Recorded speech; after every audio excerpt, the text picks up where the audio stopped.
Hello, and thank you so much for joining us for our NXT Sour Graps post show, where yesterday we said sour graps grow in bunches. And wouldn't you know it, we now have Sean here, but he's not here to be sour. He's going to talk about this Mariah May debut. He's got a Fight Plus Life report coming for you guys on it, but plenty to talk about with this episode. We had the TNA World title match as well. Orion Ben saying Sean Ross September is here. Absolutely. So get in your super chats, get in your humper chats at humperchats.com to get in your questions for Sean. But Sean, I'll let you take over to talk about some Fightful Select stuff. Yeah, so man, we've been covering this one for a while, and even though he doesn't want me to, I'm going to shout out Andrew Baydala because he put this on my radar before the Hollywood ending, to the point of where he first mentioned it, and I'm like, get the hell out of here. What are we talking about here? Like, how are they going to let her walk? Well, it wasn't a let her walk. She had a 2-year deal, and as has been the case with AEW, they wait 5 months before debuting somebody, apparently, and then take basically the last 3 months off, April, May, June. So they basically paid her 2 years worth of money for, about a year, less than a year and a half of work. So man, just shocking that was the situation. Shocking that Tony would have somebody on a 2-year deal in that spot without an option year. But I haven't yet heard of AEW's efforts to retain her. I just know that they did want to retain her. Obviously, why would you not want to retain her? But last week, Fightful Select reported she was headed towards WWE. They took her off the roster page of AEW on Friday. That's May 31st. So typically in AEW, they will remove you from the roster page like when your deal is up. With Mariah May, technically, I believe she had a few more hours left because her management said, listen, when you, in my line of work, when you message managers, agents, anybody like that, they're going to speak very, very literally. And he's like, well, technically still under a deal. So that was like the case for a few hours. It is worth noting, Abaddon is still on their roster page, but they got Mariah May off there before June 1st. Now, what my suspicion, and it's just a suspicion, a hunch, was they got her off there, again, I think it was May 30th when they pulled her. They were like, you know what? Any opportunity that they have of debuting her, we want to get at least a little bit of a jump on there. That's just my hunch. I can tell you that at least one person in AEW hit me up and said, well, it's pretty nice compliment to us that they have debuted 2 people that were made on AEW TV without naming them whatsoever, and everybody knew who they were and reacted to them. So that's at least a positive for them. Again, AEW was interested in retaining her, but I don't know how those efforts went. WWE did not mention her name. Now, as best I know, and as best as everybody in AEW knows, this is her shoot name. Mariah May is her shoot name. Like it's a middle name, but it is her name. She's used it well before. But I don't know how much I've went into detail about the Ricky Starks thing. That, like, to some degree is enough of his shoot name, but he used that well before AEW, and people in WWE were like, no, we aren't sure if you got the rights to it. And when I heard that, I was like, not only does he have the rights to it, he's been on WWE TV with that name before. Like he did job matches under that name there before. Like, so it might be a matter of trademark. It's these days, it's very inconsistent. Jordan Grace came into the company and they were like, well, you've been here as Jordan Grace a bunch of times, so here we go. But Ethan Page came in with the name Ethan Page, yeah? Yeah, Ethan Page did as well. But that's one to keep an eye on. Talent and a lot of the roster and a lot of the people backstage actually found out about this as she came through, or actually not as she came through, as the talent in her segment came through. So the talent you all saw out there, at least as it appeared backstage for the people that I spoke to, were informed of this as they're about to go out for the segment, as to not leak it, which obviously your boy's going to try to leak it. But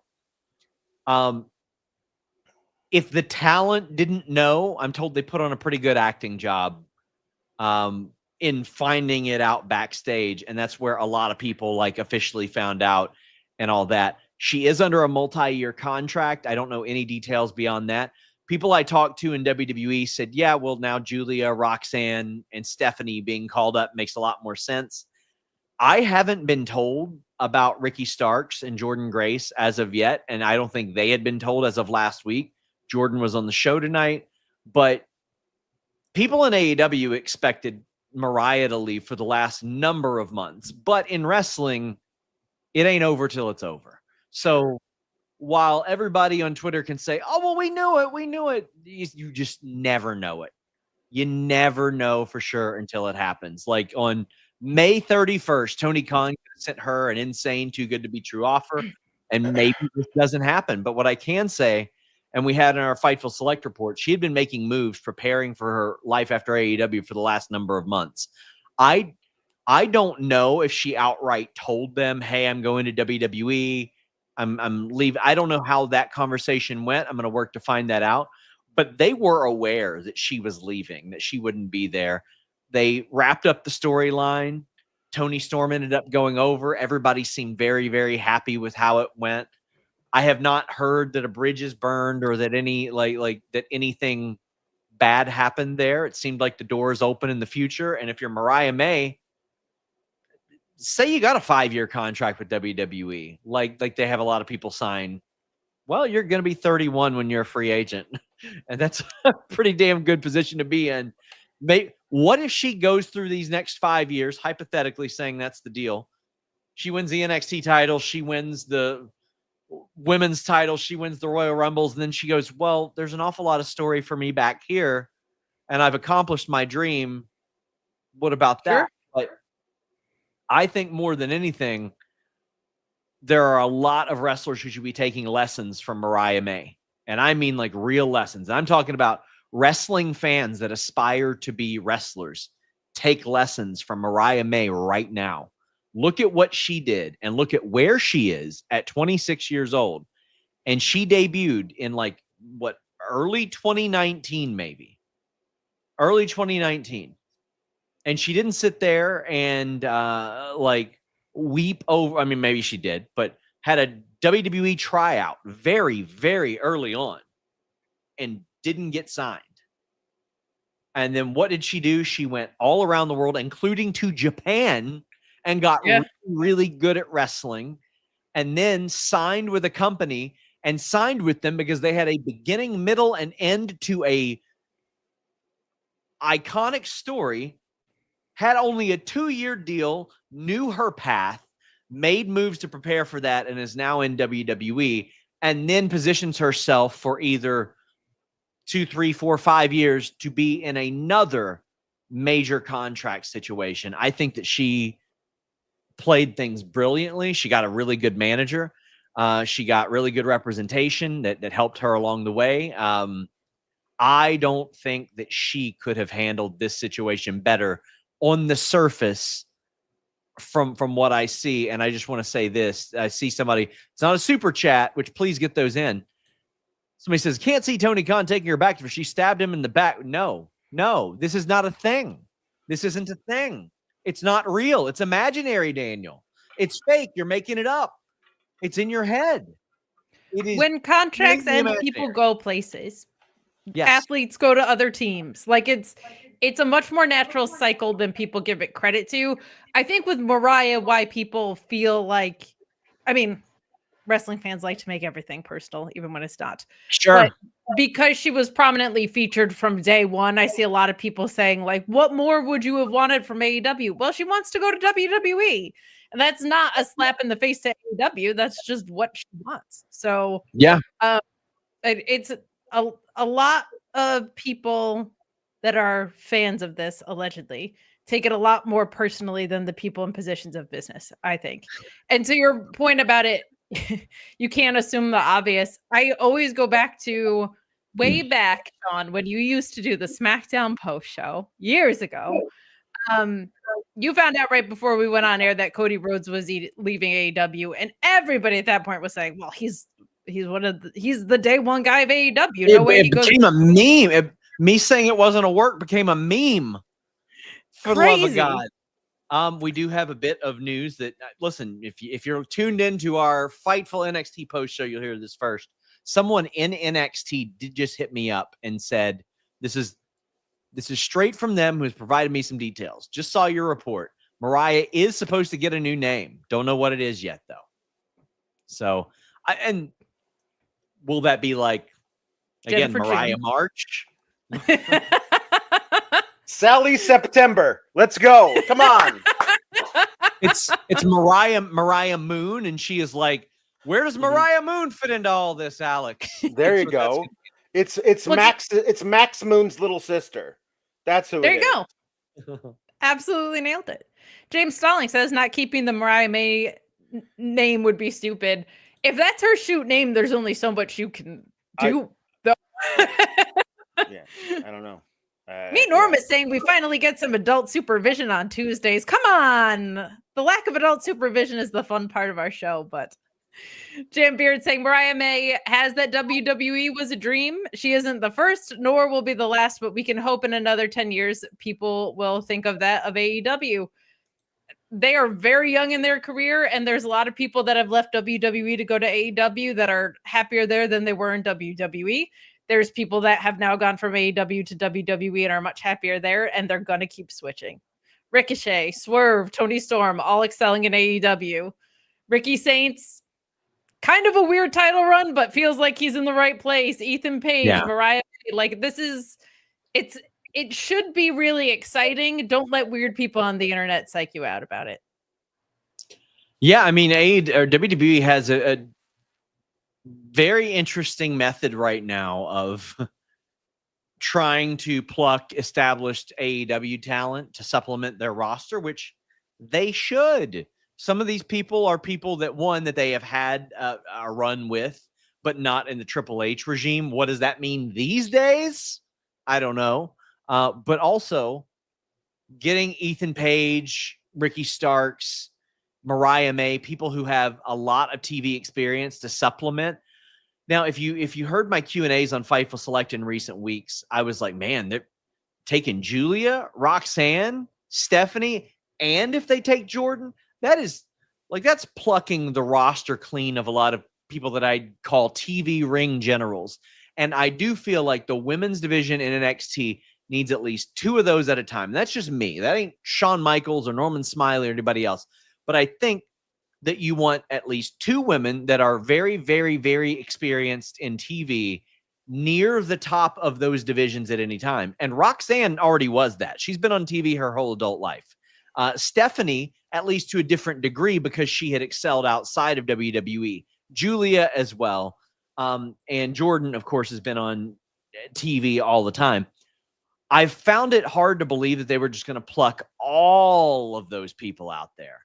But we will see. But I mean, also, they have found on NXT that supplementing it with like an Ethan Page and a Ricky Starks, like a veteran with TV experience, but also some remaining potential, is something that works very, very well for them. I'm honestly really interested to see how the AAA thing plays into this, because they'll be able to just pick that talent like as they kind of choose. But man, it's one of the things that we saw this coming, and it's still like, wow, it happened. It actually happened.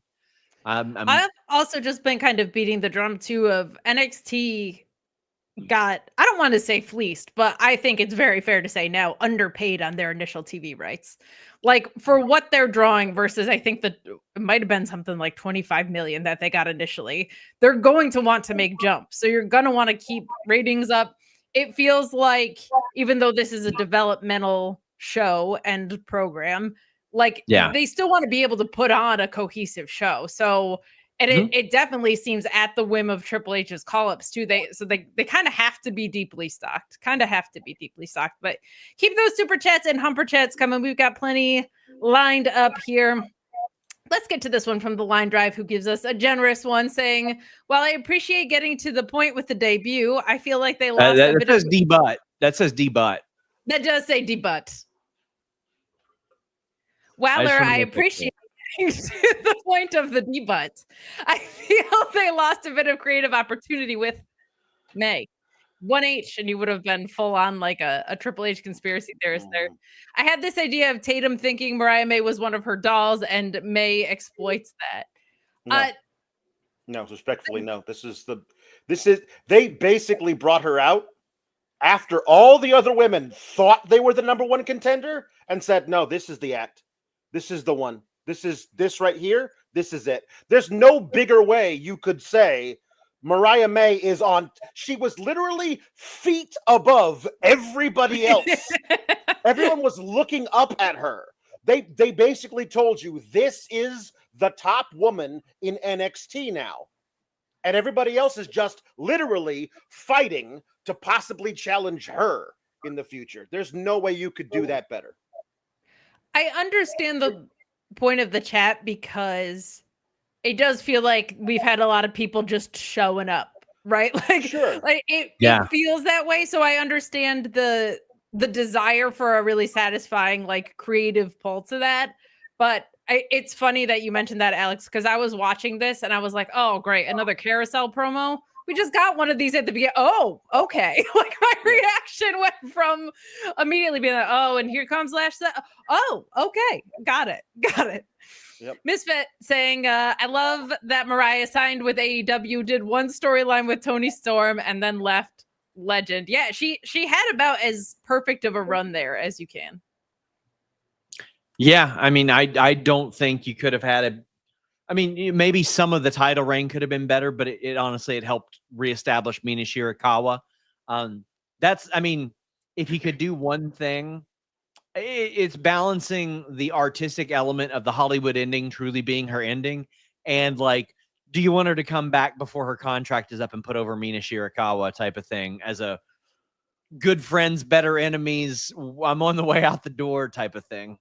Sure. Her entire run there was encapsulated in one story. Yes. From front to back. It was honestly, it feels like during the era of the territories, I was about to say that. Bring in somebody who would run a story. They'd show up, the big bad from out of town, who would beat down the top babyface, get the title, and then the top babyface would claw back up and beat the big bad who got run out of town on a rail. And you'd pay that dude, and he'd go off to the next territory and probably run that same storyline in a different area of the country where they don't know anything about Mid-South or the Pacific Northwest or whatever. And honestly, it was kind of a throwback. And if you look at just what she did when she debuted to where she left, there was, with the possible tweaks of stuff during her title reign, like the timing of certain stuff, honestly, no notes. Like, if the way she entered to how she turned to when she became champion, the reign maybe not, but the way she lost the title, and then the way she tried to get it back but failed, with the point where she had completely lost it and gone round the bend insane before she had her final attempt to get it back in the Hollywood ending. Like, it's the best front to back story of Toni Storm and Mariah May. It was just perfect. So I don't see a reason to muddy that with bringing her back to wrestle one or two matches and then she peters out. This is it. Sure, I completely get that. She in character, Mariah May goes off to an insane asylum, and we don't see her for maybe, let's say, 5 years. Yeah. And then she comes back, and it's a whole different story she can have. And Toni is certainly the type of person that understands the art of that, as opposed to, well, we got Mina coming in, so let's have her lose before. And I know a lot of people are like, well, why did he keep her off TV for that period? They knew that she was leaving. This is effectively the closest they get to a non-compete without having somebody on their show one week and then the next. Because how many times have we seen that? We saw that with Cody. We saw that with Jade. We saw that with so many people where it's like, okay, well, now they're signed. And I think that AEW honestly got a little bit tired of those 1 a.m. Fightful Select breaking news reports about contracts, specifically theirs. And that's how they handled it. But, man, also, I wanted to say, good for AJ Francis popping up tonight, because that guy has had so many doubters over the last however many number of years, and people who don't watch NXT still probably do that. He's gotten himself in incredible shape, and I say that as an NFL football player. Yeah. I sincerely love First Class. Casey Navarro got screwed out of a WWE opportunity because he got a tryout during the same tryouts as The Righteous and Kylie Ray before Vince McMahon, Leroy Jenkins, his old goofy, creepy ass back into the company. And they went on that hiring freeze that prevented all them from being possibly signed, prevented Naomi, Switchblade, the Tongans at the time. Casey Navarro could have been a guy in NXT right now, and he landed in TNA. And one time I hit him up and I said, you know what, maybe we do a feature on you or something. And he goes, great, tell me where to fly and I will come do an interview with you. And that man flew to Nashville from Texas after a booking to sit down and do an interview with me. So I was very happy to see them pop up on NXT as well, because they've worked very hard. Yeah. He should definitely be signed to NXT, in my opinion. But Misfit asking, hey, Sean, speaking of Worlds Collide, do we know who's going to do English commentary, Cole and Barrett or the NXT team? My friend, I don't know who's doing our post show. I don't know. I don't even. Is it going to be you? Sure. I mean, great. Great. You, Kate, are you busy that day, or is it, Alex can do it? I don't give a damn which one of you does it, or both of you.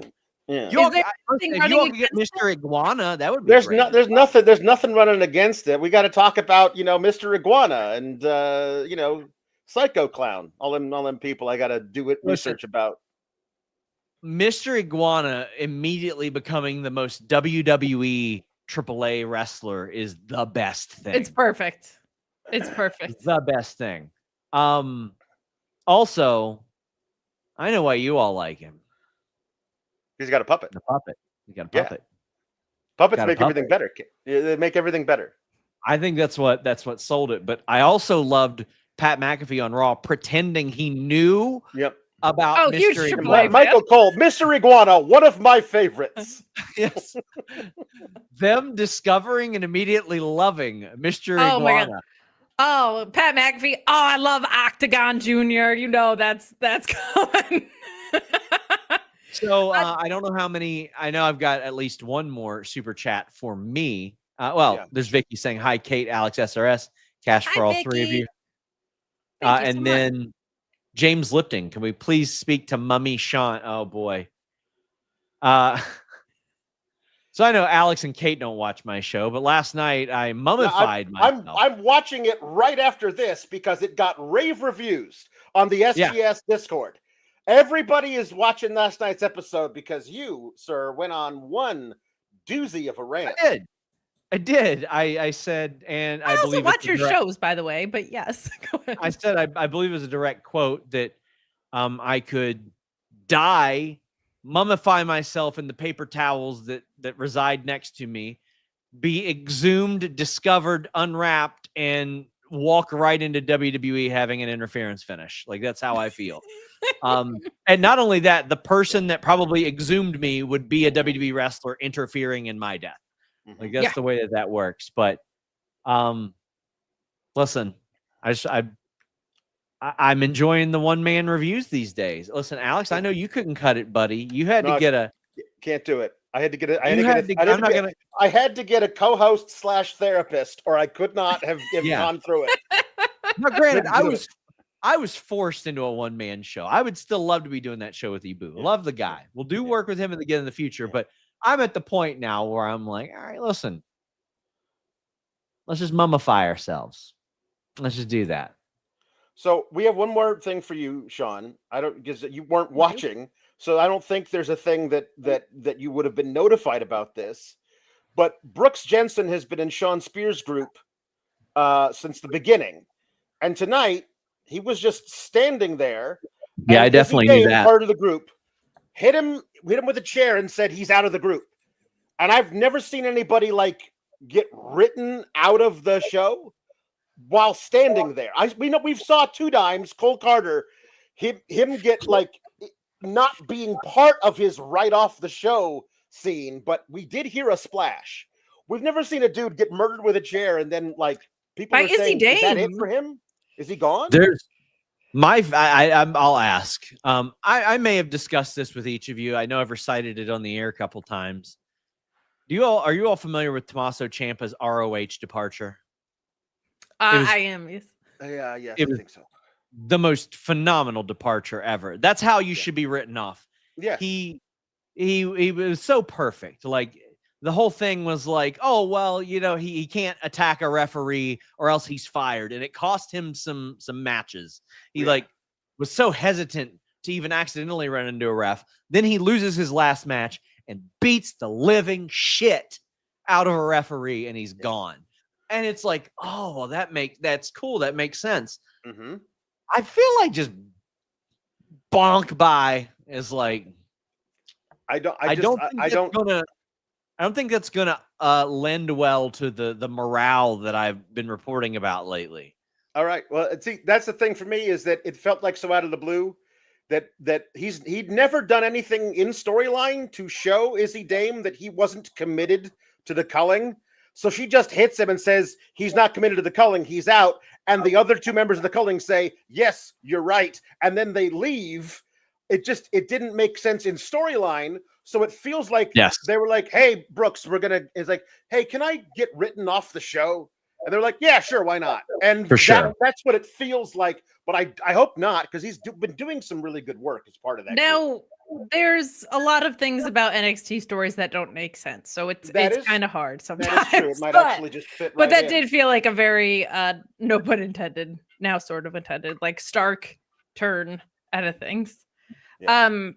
Sean, before you get out of here, Brian more or less said, didn't watch the show, but wanted to show my support. Love you guys. Thank you, Brian, more or less. But he did also point out the positioning that we're in right now, which I had to, before you left, I didn't want it to not be true anymore. So wait, are we talking about Alex Pulowski on the left or the right? We got to find a more universal frame, but anything else that you want to plug about? Yeah, the super chat about me. Best solo show you've done in a while, Sean, Sean and F and Riot. Money's to get Luis in the Worlds Collide post show. Puppets or rewrite. I'm working on the puppets, buddy. I'm working on it. Listen, we are not going to make our money back on a Freddie Got Fingered review, but I think sincerely when the world sees these 2, no, come on. We're not even going to debate this. You said as a selling point, you could keep all of the super chats and humper chats from our review, and now you're saying we're not going to make money on it? Puppets. That's before $500 puppets. Pre-puppet. I understand. Yeah, I understand. Yeah. Okay. No, if you all wanted to bet on yourselves. No, absolutely not.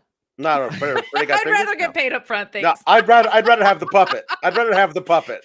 Buddy, we've been riding your coattails this whole time. I'm gonna bet on my puppet self. That's what I'm gonna bet on my puppet self.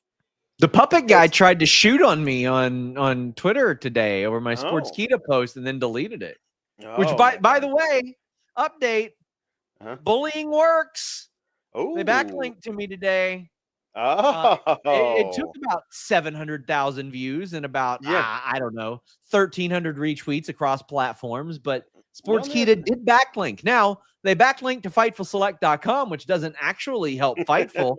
It helps Patreon.com. Yes, but my reviews are going to be a lot more like they were last night. Listen, WWE does unhinged.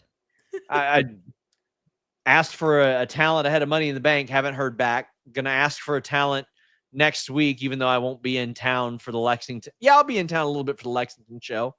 So like, what, they can't take interviews from me. I get them when I'm at the junkets and all that stuff. Yeah. But Sean, the access. I know the access. Think about all the access, though. Here's what I love when people say, "Oh, well, you love those press passes, huh?" Yeah, I love sitting up in the rafters with Moses and Jesus watching wrestling on a field that is 120 yards long with end zones, but we're watching a 20 by 20 ring. Yep. Like literally, I used to think it was a meme that people would watch with binoculars and stuff. And no, that's how it's not a good view. Not a good view. Then I love going to the presser, where oftentimes we get lied to in general, but they always do some undercover, bullshit that gets my mentions ruined. Only for like 2 days later, somebody there or somebody's like, "Oh, well, that was actually a lie." So Sean's thing is accurate. All right, cool. Love that. Love that. Love going there and doing 2-3 minute interviews that we lose money on, but we still do them because our audience likes them. That's why we do them. Man, I love that shit. That's the act. I gotta have the access, man. I just hate sitting here in my home, in my nice office, watching it on a big ass screen. Gotta have the access, man. Gotta have it. Access. Access. Julie Cutler here. Look at that. Look at she did the Mariah May thing. She did a couple Fightful shows, hit the bricks. That's right. Performer. Yeah. She dropped into the territory for a sweet little contract. Julie July. Here's a good Julie Cutler story. We did our first post show that went like 2.5 hours. And I was like, yo, Julie, we got to keep it to like an hour, hour and a half. Post AEW show, impossible anyway. But I believe it was, I can't remember if it was the MJF night or if it was Brawl Out. It was one of those two. And like I'm hitting her in the private chat. I'm like, I need you to stall. I'm getting work. I've like got Denise messaging me, and like I think maybe Reg or Phil, somebody messaging me that are like, dude, security just darted across the room. And I'm like, what's going on here? I got people messaging me. Somebody got bit. It was insane. So I feel like after that, Julie's like, let me get the fuck out of here. Let me go away. Let me pick up a microphone and do some ring announcing. Let me get away. But my God, guys, I want to thank you all so much. Yeah, and also thank you all so much for the positive feedback on the solo review. But I'm back on the hump tomorrow, and Alex and I aren't humping tomorrow, but we are reviewing AEW Dynamite tomorrow at midnight. Is it at that time tomorrow? Is that the long one? That's the 4-hour deal. Yeah. Rad. I didn't know it was tomorrow, but I do now. Yeah, so 4-hour one tomorrow. So here's what we'll do. We'll have Kate set up that stream for 11:59 p.m. Eastern. That way people know it's not the next day. Good. I'm not pulling your audio though. I'm going to bed, dude. Oh my God, that's gonna suck. I'll see you guys later. Bye. See you later. Now, Vicky saying this, unhinged Sean is fun. Well, that's true. It's kind of our thing to be unhinged, so Sean better back off. Sean better back off. Well, why don't we mow through maybe some more of these Mariah May chats, and then we'll get back on track? Sure. Does that sound like a good idea? This is very disorienting. Right. Yeah. That we're on the other side. It won't let me move us. I know. It won't let me do it either. What? Yeah, so this is what we're gonna have to do. So I'm Kate Elizabeth and you're Alex Pulowski. It's very disorienting. I don't like it. It makes me very uncomfortable. I'm gonna quote this from StreamYard. We are currently experiencing issues with the swapping of streams. The feature has been temporarily disabled. We apologize for the inconvenience. So I apologize to you, Kate. Now you're here. See, I had to do that to get you to the right spot because it's chronological. So. Honestly, I was gonna play an ad and I was gonna go get a backwards hat and my glasses on and throw on a novelty tee, but no, we gotta do this. Guess we're not doing that. Let's get to some more of these chats real quick because a lot of people are talking about Mariah May's name, and Matt Gray Sky came in hot. Okay, he's got ideas. Jackie January, Felicia February, Mariah March, which is what you said, Aubrey April May, which I like a good April May, Julie June, Julia July, Annie August, Sally September, Olivia October, Nina November, or Darlene December. I feel like she is still a spring. I like honestly. Debbie December for December. Debbie December? Debbie December. Okay. I also like Norma November, like Norma Jean, like Marilyn Monroe's real name. Okay. So like Okay. that's a little bit there, a little bit glamorous with that. But I feel like something springy would be Some good. springy feels the way Or to go. how Yeah. about Mariah May? Because again, you have like it's not like it's proprietary to AEW. It's her shoot name, first and middle name, and everybody knows her by that, and all the Google stuff goes right to her. Isn't that no bad idea? I mean, we've got other suggestions. We've got Tom LaValle saying she should be Ricky Starks with 2 C's and an I. Ricky with an I. I like Ricky with an I. That's good. That's cute. That's cute. Her name change could be something like what Ricky did where he's from, Mariah London or May London. I actually really like May London. I think that feels very much still the vibe. Another chat asking, another week of anticipation of thinking, what would the new name be for Mariah May? We now have these cliffhangers week to week of what's their name. Could it be Mariah August, Mariah June, Mariah Spring? Just what if it's just Mariah Calendar? Mariah Months. Ooh, that's good. Yeah. I don't hate that at all. That's pretty good. Let's keep mowing through some of these because you guys are showing out with this. Is good. Tim McFall says Lieutenant Photo came with him in Slop Tart September. That would be a Tony Storm still in character thing, I think. Go for a different verb. Not Mariah May, but Mariah Might. Now we're cooking. Everybody went to the month. Tom LaValle, an innovator. Peggy Perhaps. Pamela Possible. Pamela Possibly, I feel like. Pamela Possibly. It feels like it goes Peggy Perhaps is good. Yeah. Allison Allow. Allow. You got so demure with it. I know. I'm nothing if not demure. Jay Polanco saying, I get it was her dream, but it's just kind of lame to see her go from winning the world title at Wembley to now go to developmental. Would like to have her on the main roster. So bad timing. Thank you. Yeah. I don't think she's going to be here for a super long time. She signed before SummerSlam. Like, I feel like beginning of the year Royal Rumble, she goes up, but like the fact that 3 marquee talent went up, and I know Jordan Grace didn't go up today, and we never reported that she was going to SmackDown for the utmost clarity. Yeah, I believe that was Corey Hayes at Body Slam. So before everybody goes and is like, he was inaccurate. Roxanne Perez was listed on the internal roster, on the main roster for like 6 months before she went up. So just because somebody's listed on the internal roster doesn't necessarily mean it's an immediate thing. But that NXT women's top of the card needed some replenishment, quite frankly. And Mariah May getting to come in as a game changer and then move up at a time that's more appropriate for it, I think is good because you want to be deliberate. You want to be deliberate with these things. Like, it's a wonderful story that JC Jane got to be champ after all this time. Via con Dios. Yeah. Like, that ain't like that's a Great American Bash loss, right? Like you're capitalizing on that right away. Like, to me, if Jordan Grace is sticking around, I call into question literally everything that happened last week.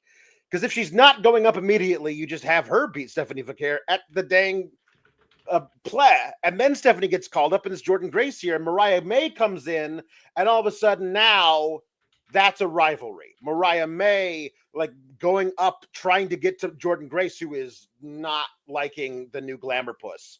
She doesn't like that at all. Like, that's a really cool rivalry. And if Jordan Grace is sticking around, which again, I don't know, then that is a really cool, like, no, you want the title, I want the title. And then fighting amongst each other to try and get to the title is really interesting to me.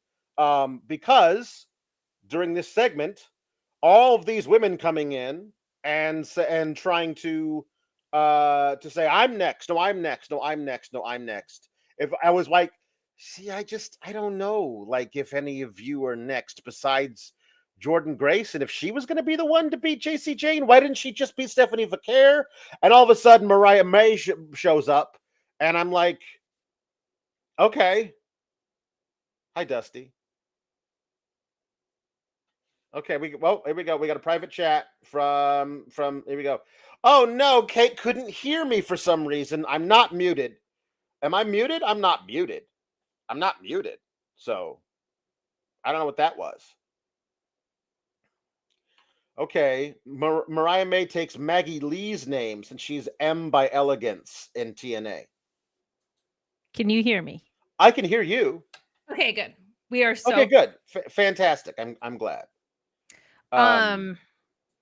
Yes, we can continue. Claire Chance is very funny, but it's got to be more alliteration than that. I feel like.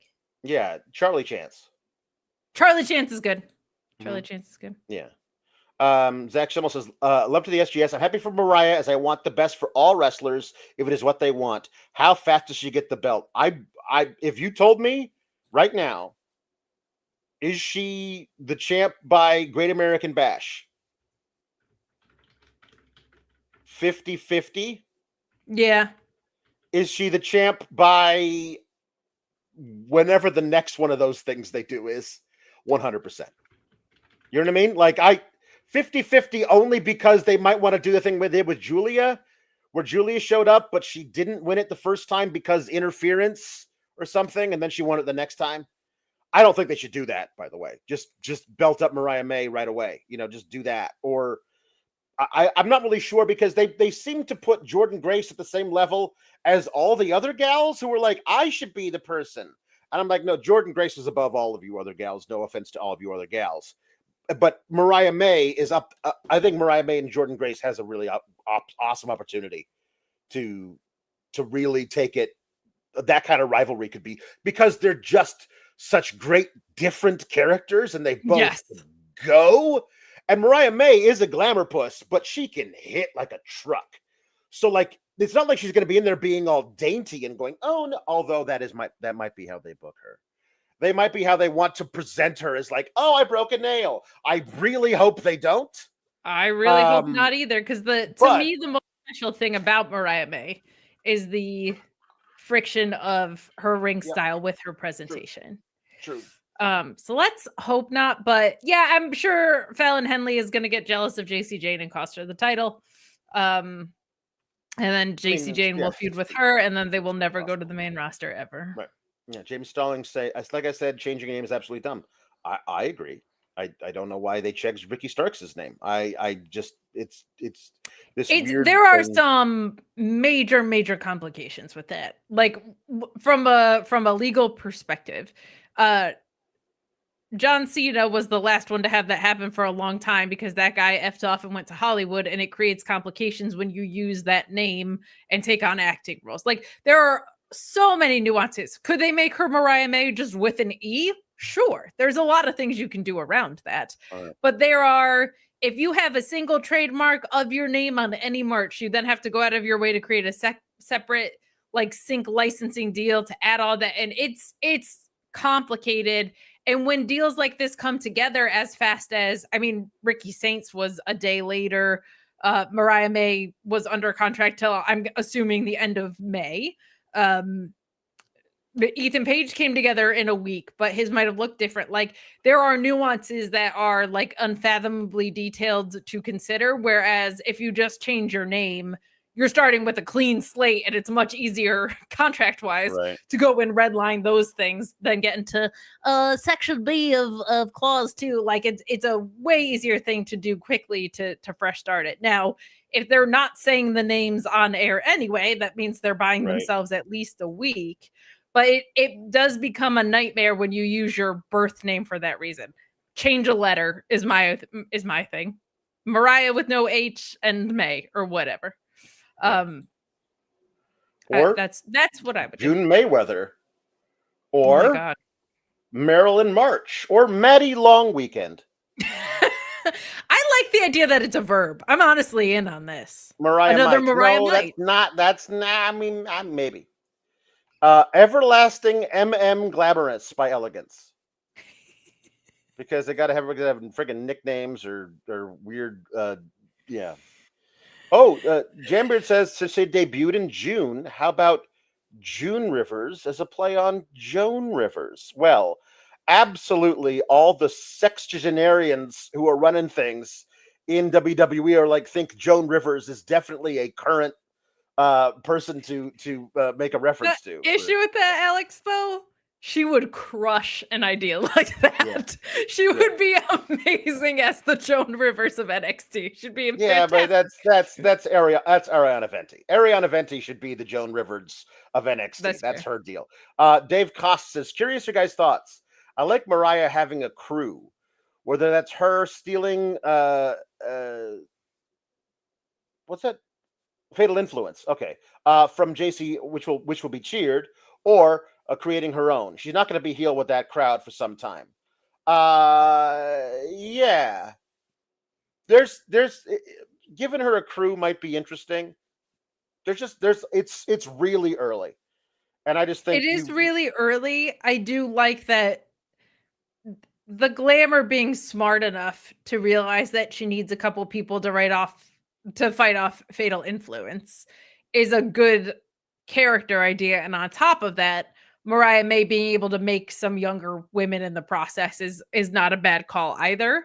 I don't know who would be ripe for such a thing. Like I can't. Nobody immediately springs to the mind of like, honestly, it sucks because I think Jakara Jackson would be fantastic in a role like that. She's not a heavy, but like a difference maker would have been a very fun role for her. Yeah, we'll see. I mean, I honestly, I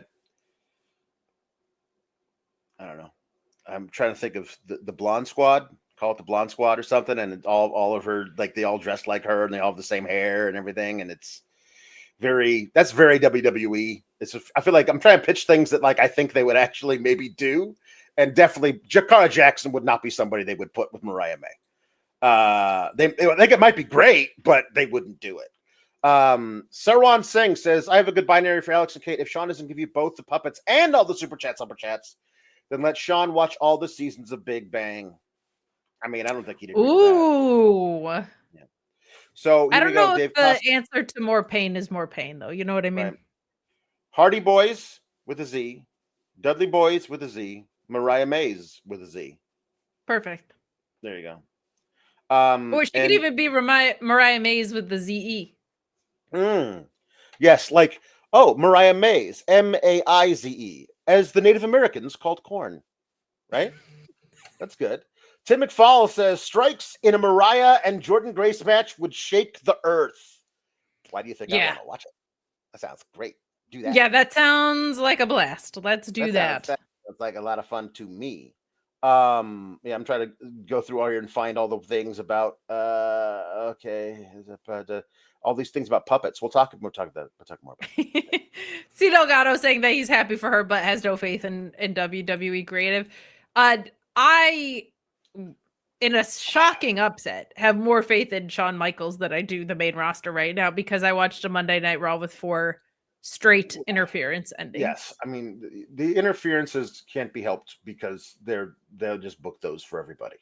Also, Io Sky has not defended since WrestleMania. Right. Also, the women's mid card is the mess. Like we're talking straight women's titles. Like that's why I'm like, why are we adding Julia, Roxanne, and Stephanie to a place that can't figure out what to do with any of the women? I mean, hopefully to fix some of that. But I mean, hopefully, it's not like Mia Yim's a bad wrestler. You know what I mean? They can't figure out what to do with her. So she's the whole thing. Yeah, no, it's Chelsea Green and Mia Yim are destined to do this forever. But my thing with Mariah May is she's gonna be insanely marketable to the WWE crowd. Oh, I mean, like look at her, and then the accent, and then that she's fun to watch in the ring. They're going to create the glamour into they're going to commodify that and market it as something I think that's going to be much more palatable to this kind of crowd they were already over the moon for her when she just showed up and stood there. So we'll see what they do with it. But I mean, just going off history with this company, I feel like there's a much better chance that she gets a sustained push toward the top of the women's division on the main roster in the next 5 years than some of the other women that we think are also great, but that don't quite meet the same, let's say, criteria that Mariah May does. And I don't think that's necessarily like that's a good thing. I'm just saying I feel like they're gonna put the, as we always said, they could put the finger on a button and make somebody a giant star because they say so. And I feel like Mariah May is the kind of person kind of woman they would want to do that with on the main roster. We are all very lucky who like watching good in-ring work because she can go, and putting her on TV in championship matches, unless they make her into a chicken shit heel, which is very possible. But unless they do that, hopefully we'll be able to watch great stuff whenever she gets in the ring with all these other great women that they have in their employ. We can only hope. But like if you were telling me in the next 5 years, that the contract ends and then she leaves, in the next 5 years, I would say a Royal Rumble win certainly isn't out of the question. Money in the Bank win, not out of the question. Multiple-time women's world champion, or opening a WWE WrestleMania champion. Because women don't Opening get to a main event. Nobody can main event one, but opening one for sure. If they get serious about the Intercontinental or US title, you could absolutely have her have a run with one of those. I don't see a way that she just slides into the mid card and doesn't do it. She's not going to be Tegan Knox on the main roster. I love Nixon Newell. This isn't a slight on her, but how they viewed her is not going to be how they view Mariah May. Dakota Kai, even. Yeah. Right. No, that's the thing. I love Dakota Kai. She's great, but you could tell they thought she had a ceiling.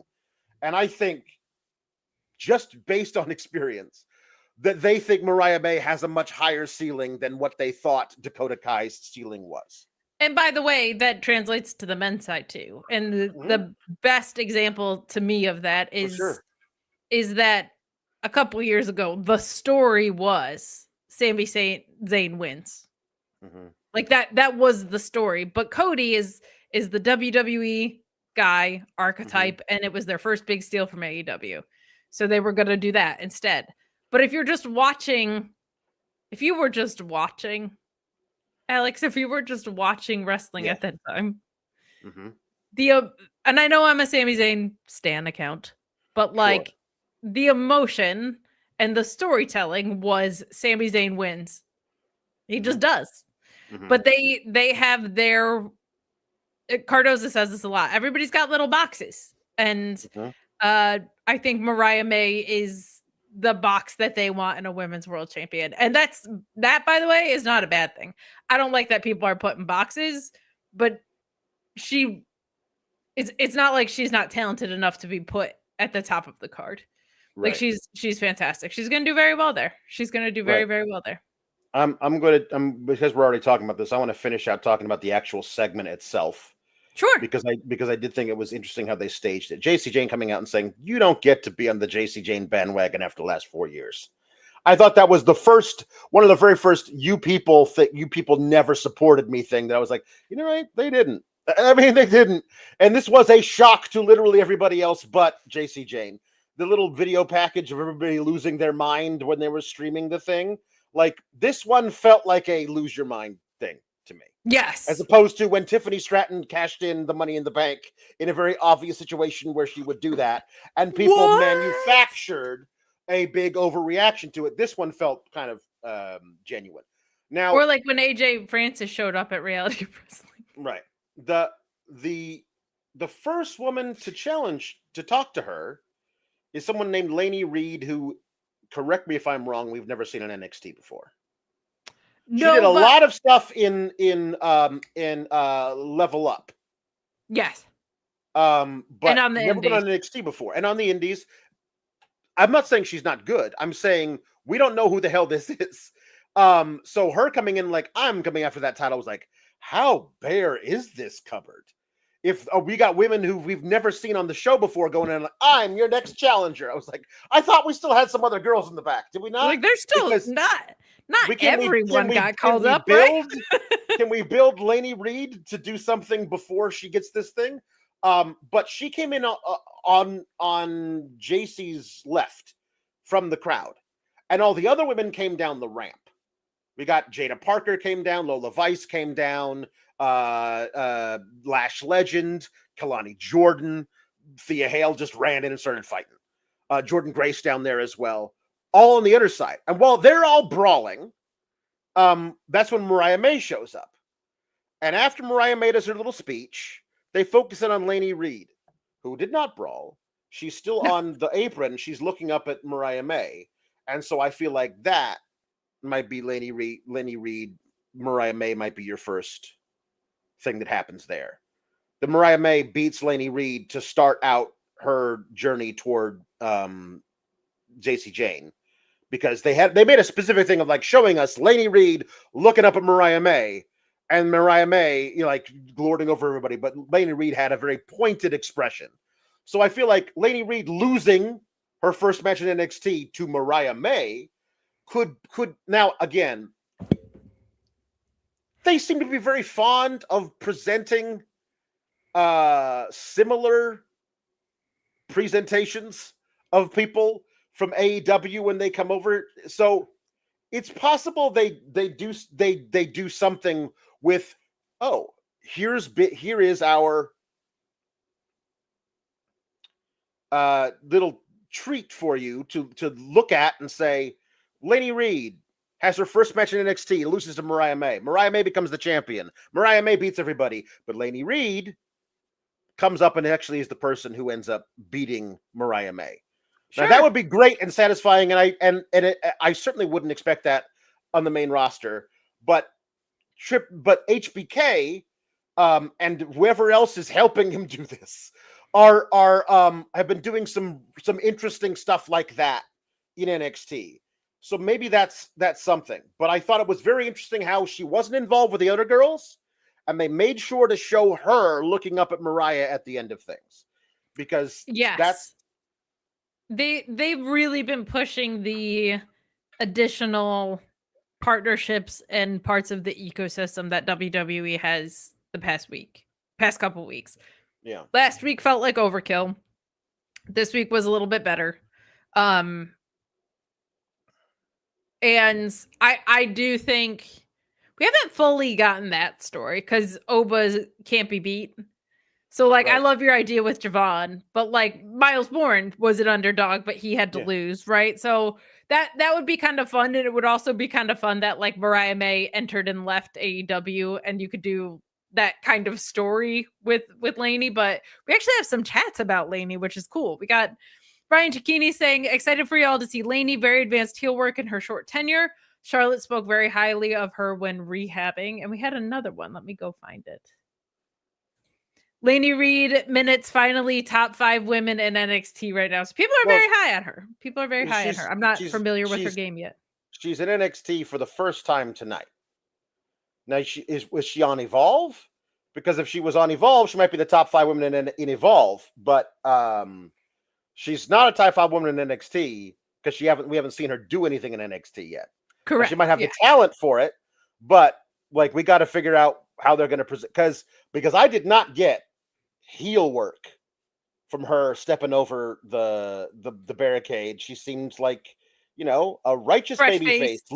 Fresh face baby face looking for a title shot. I didn't get any heel work out of it. So they might be changing her presentation if they're going to be doing heel stuff at the top of the card. They want baby faces coming after it. I don't know, but we'll see. I like this from Jambeer too. The glamorous prima donna married Madonna. Yes, I know she's not Italian. What if she's just Mariah Glamour? What if they go that hard? What if she's just, and honestly, I could do this, Mariah? I wouldn't be surprised, and I don't know if I would fully hate it. I wouldn't, because it kind of suits her. Yeah. Like absolutely. It's just Madonna. It's just Cher. It's just Mariah. Yeah. Rihanna, Beyonce.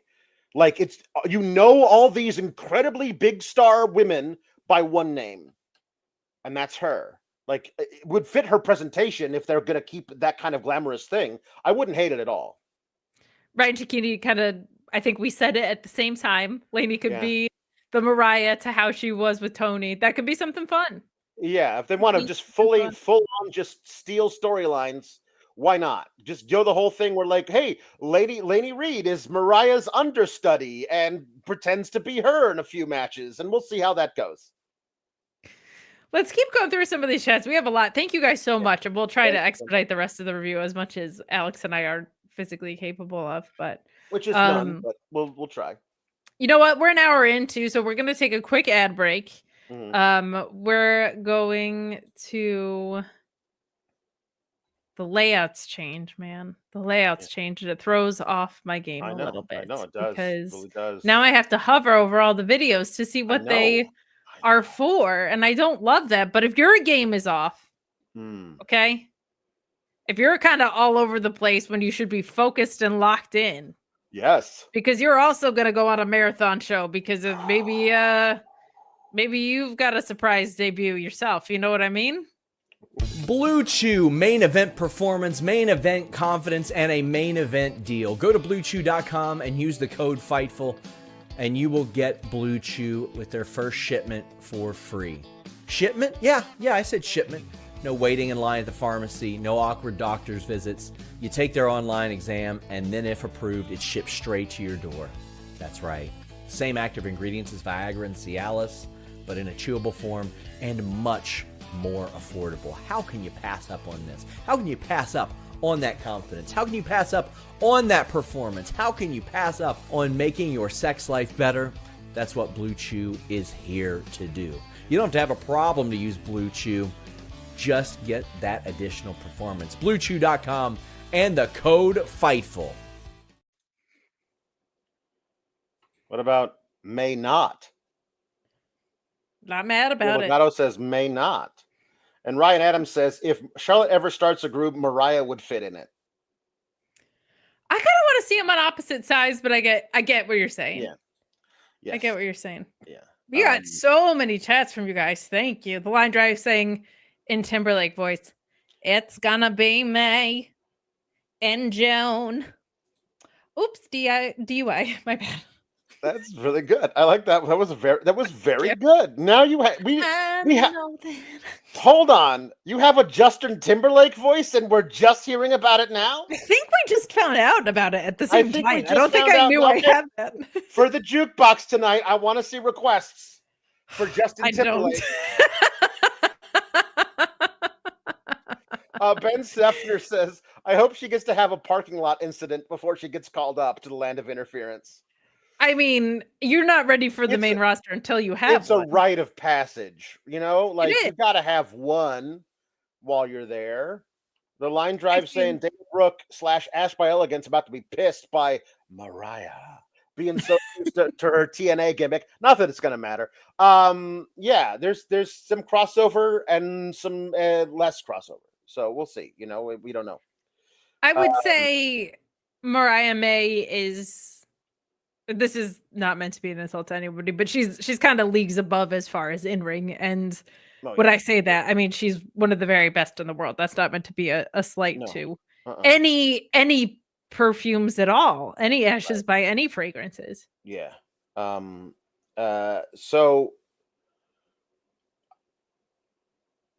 okay. Let's just start back at the beginning and try and get through this as fast as we can. I'm gonna try and package things together to figure out. First of all, there's a whole bunch of AAA fellas around. Io Del Vikingo holding up his belt, clinking with some. I don't want to talk about Mariah May anymore. There's a lizard in town. Okay, we gotta talk about an iguana.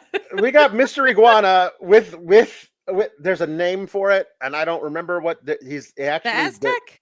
No, the Yezcal? Is it Yezcal? Is that what it was? Hold on. Sure.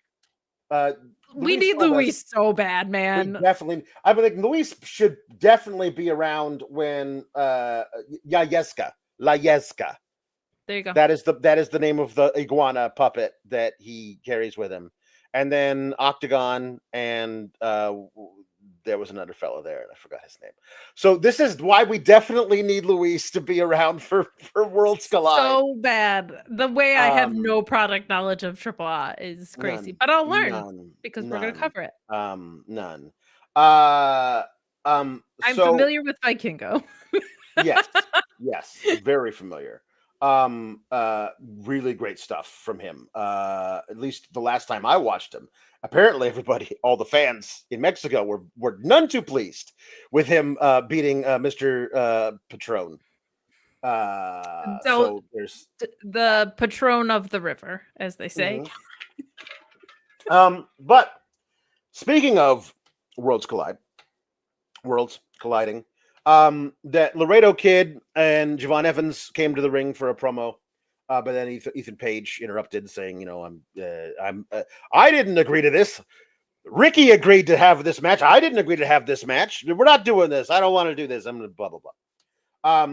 Sean Legacy is like, hey, I get my title match with whoever wins this thing on Saturday. I get it next Tuesday, and blah. And I'm a good guy. I'm gonna stand over here with the good guys. And then so you know how the dyad was the dyad, but then if you added Joe Gacy to it, it became the schism. And we had a lot of fun poking fun at that and how weird that was. Well, apparently, if you add a Jackson Drake to a swipe right, it becomes the Vanity Project. By the way, the Vanity Project, I'm super down with as a stable name. Just make them an all the time stable, and get rid of Swipe Right as a name for the tag team, and just call them Representing the Vanity Project. And all you have left to do with me is get rid of the name Ricky Smokes and make it something else, and we're in. This is because I don't like Swipe Right as a name. These boys can go. Ricky Smokes, the name worse somehow than Swipe Right. The Vanity Project totally works as a faction name. These pink polo shirt wearing frat boys. Pink Polo Club. I'm gonna keep on dancing at the Pink Polo Club. These guys, I'm gonna keep... honestly, I'm dancing really well as a hold on. There was a point. Somebody had a thing here where there we go. Ryan Cicchini, Ethan leading Cocky Bros, the Vanity Project could be fun. I don't know what if Evolve's like going to do a turnover here. I know that Sean Legacy on Evolve is in a fatal 4-way with Jackson Drake, this one third of the Vanity Project, and Idris Enofe, who is down there doing stuff now. And also Keanu Carver, who was a dude that when we saw him in the breakout tournament in one match, and I said, who is that? Figure out a way to make that guy something, give him a manager, whatever you got to do. And apparently he's been kicking ass in Evolve. So he's my hope to win the Evolved championship and get some more seasoning down there. Come up to NXT and see what he does. But I don't think Sean Legacy is winning the Evolve championship and then doing double time up in NXT for the North American title. So we'll see about that. But the way things are going, I don't know if Sean Legacy is winning the Evolve championship, because I think he might just get an NXT deal. He's just an NXT deal. But I think that you could easily, throw up the Vanity Project and have Ethan Page, like he was doing this thing where he's kind of taking him under his wing in the back before their match, because yes, an 8-man tag is made, even though the babyface only had 3 guys at this point, because I guess Rey Fenix couldn't get to Orlando, but Dragon Lee was there, I guess, just hanging out, and he was like, I'll be your 4th guy in this tag match. And they were like, great, Dragon Lee, to no surprise, booked a hell of a lot better by HBK tonight than he ever has been under Triple H, because only was he given a full entrance and like a kind of a welcome home response by the NXT crowd, but he looked great in this 8-man tag, and got the pin on Brad Baylor with the Destino, or the Project Dragon, or whatever the heck they call it. The Destino, yeah. Yes, the Destino. It's really great to be able to watch Dragon Lee wrestle. Isn't that nice? I mean, he's going to be part of the LWO match in at Worlds Collide, which will also be great. But he was just felt like his trajectory in NXT looked like you just keep that going, and he'd be at a great place. He'd be certainly, if the trajectory in NXT had continued on the main roster, he would be the top luchador there easily. But of course, the top luchador there right now is Chad Gable. So that's a thing. I would like, instead of people saying Tony fumbled, and I don't want anybody saying like Hunter fumbled at AEW shows. They don't, but I don't want them to start. They should start doing that as a referendum on their own products. Like, it should be like Hunter fumbled when it's like Dragon Lee's in the ring for 4 minutes taking a loss. Oh, that's, yeah. That is when we should be doing fumbles.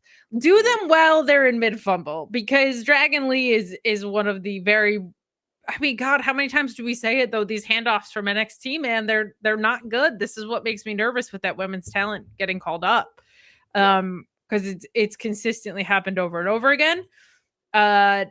But it was really nice it's always great to see, just getting to watch Dragon Lee wrestle. I'm like, yep, I can only complain so much when I'm getting to see that.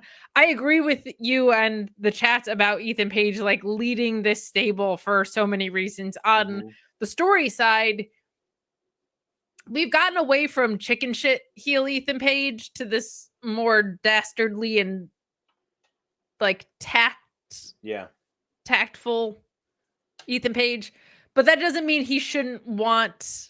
Tactical is the word I was looking for. Yeah, there you go. Yes.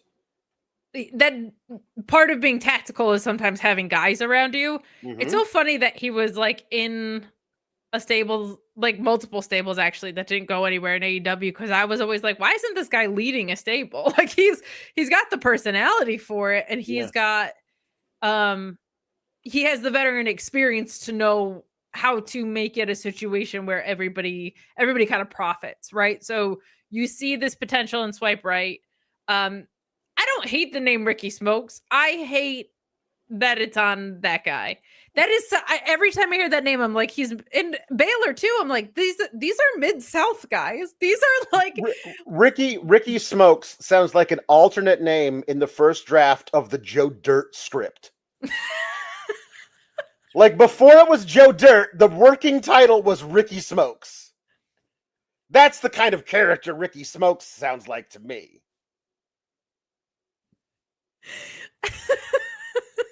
So, yeah. Now, how dare Luis chat but not be moderating today? But thank you for the $2, Luis, saying the big signing of the night. Layeska. But yeah, I'm all in on that. And you know, with AAA, there's obviously a very large disconnect between how Americans perceive the stars in the product and how their regular audience does. Yep. So they're going to have to close that out. I don't know if they were just super in on Del Rio Patron Man, or if it was just like the story had no gusto behind it, so nobody gave a crap about Vikingo winning, but it was embarrassingly quiet. Like it was not good. And that's not because Vikingo's not talented. We know that for sure. So whatever they have to get in line there, they need to do it sooner than later. They should do it sooner than later. Yeah, for sure. So yes, the 8-man was fun and fast, and everybody seemed to be having a great time. I didn't get enough of a look at Jackson Drake to know a lot about here. Kate, how do I? So just to Braun Breaker and Paul Heyman steal all of the bronzer, because all these boys in Evolve feel like they're very pasty. In comparison to the main roster fellas, that's what I'm saying. It just feels like Braun Breaker. He took all of the bronzer and left some for Paul, and none of the boys involved get any. He's not. Braun Breaker took all the bronzes. It was a lot of it was like I did not know if I was. You can tell who Brad Baylor is because he's got the haircut. But Ricky Smokes and Jackson Drake from afar seemed too close to being the same fella, and I was unsure of who I was watching. At one point, I was sure I was watching Jackson Drake because I wanted to get a look at the new guy I've never seen before. And then Vic Joseph informed me that was actually Ricky Smokes, and I was like, okay, well, I'm very sorry that I don't know who any of these guys are yet. But none of them seemed like they were doing bad. I just couldn't tell those two guys apart. I don't. It's not like, I'll put it this way.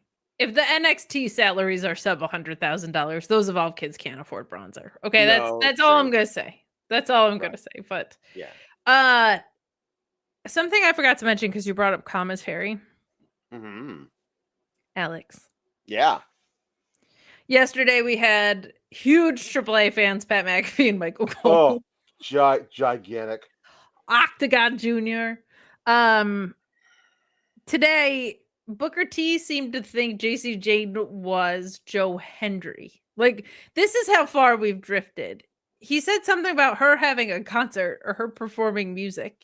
Yes. And Vic Joseph was like, what are you talking about? Like, I don't know if he just heard championship and immediately thought of last week or whatever, I think but he it was meant celebration, like championship, like that, but like it wasn't that. Like they didn't have like balloons in the ring or anything. It wasn't, because you've seen championship celebrations. It's just the first ever promo by the champ. Like those are all the time.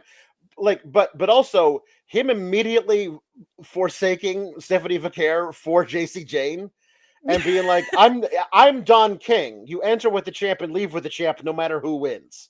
If the other guy beats the guy that I walked in with, I leave with that guy. Which just I feel really bad about. He's not a very loyal man. No, but honestly, I was glad because it felt like Vic Joseph was like elbowing him on the like, hey, you were just being a gooner about Steph, aren't you? So sad he's gone, and he kind of just went in a different direction. And I was actually very glad about that. Like, well, I mean, yes, yeah, but it was very funny that they decided to like hold a little vigil for Booker T's Stephanie boner. Like, it's true. It was like, are you gonna be okay? Like the fact that like Corey and Vic were just, I mean, the real person, and I know this came up last week, but now that it's official, Mariah May is here, that we need to be thinking about is Nigel McGuinness. And the thing with Nigel is we need to be thinking about him literally always at all times forever because he's Nigel McGuinness. Yeah. But talk about taking a shatter machine to the chest. He took one from FTR at the pay-per-view, and now this. I mean, pour one out for the guy. We were about to on the Friday Night SmackDown, but if anybody who my heart is with at this time, it's Nigel. It's Nigel. It's our sweet baby Nigel. Yeah, absolutely. It's sweet baby Nigel who lost Mariah May and is out there trying to save the clams every day. Yeah.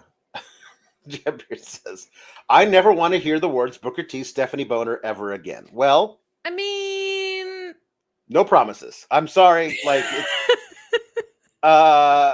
we don't want to have to say those words, you know? We don't. Yeah, we don't. Yeah. Yeah. Not our favorite. Yeah. So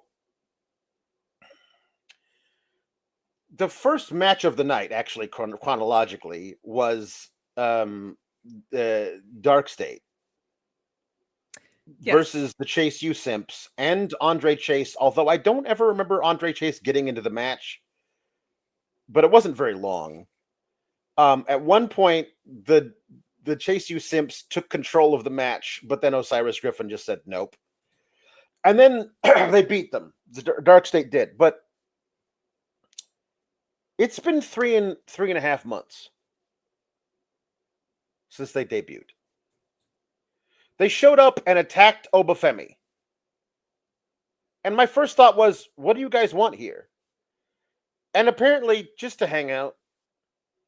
And not do anything. You know what I mean? Like, I honestly, if you're going to debut them that strong, they took out Obafemi. at the pay-per-view.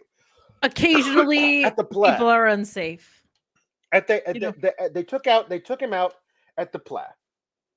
The next week, they beat Robert Stone half to death in his own office and wrote the word. I keep mentioning this because it's what happened.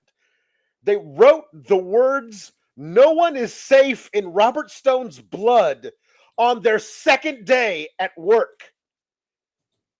And since then, it's been a steady downhill to now they're just having a 6-man tag against the Chase U Simps and Andre Chase, who doesn't actually get into the match. What the hell is... Why would you do that and then just decide not to do anything with... To really... Like, if you still... To basically not do anything with them in 3.5 months. I mean, I don't think... Like, the catchphrase, occasionally people are unsafe, isn't too catchy, but that's what it's turned into. And they went after Obafemi, they pinned the tag champs, and it feels like in both cases they were like, sick, they went after Obafemi, but we're not really ready to do Saquon versus Obafemi. And we're not really ready to have Hank and Tank lose the tag titles, and if they're gonna face them, they should win. So it I don't know what this is, but it's lost so much impact. They got to get rid of the strobe light stuff.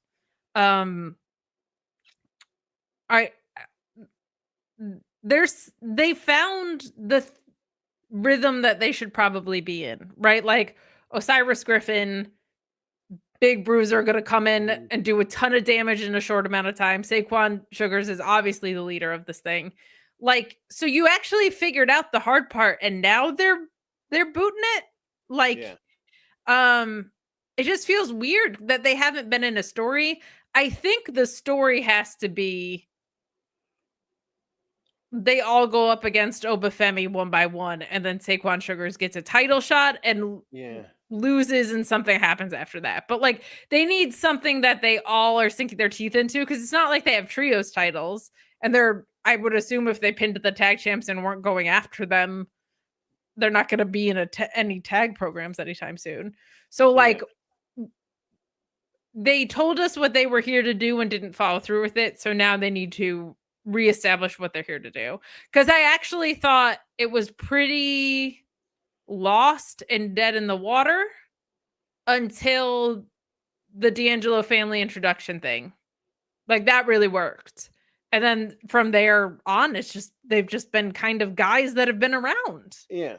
It's weird. When I mentioned that they have done basically nothing in 3.5 months, somebody in the SGS Discord was like, I can't believe, he says he said he couldn't believe that he once thought that Trick Williams was their leader. And in hindsight, considering where Trick Williams is now, that would have been an awesome play. Sure. Like, get those guys following him around when he goes to TNA. They can have matches over there against people. Like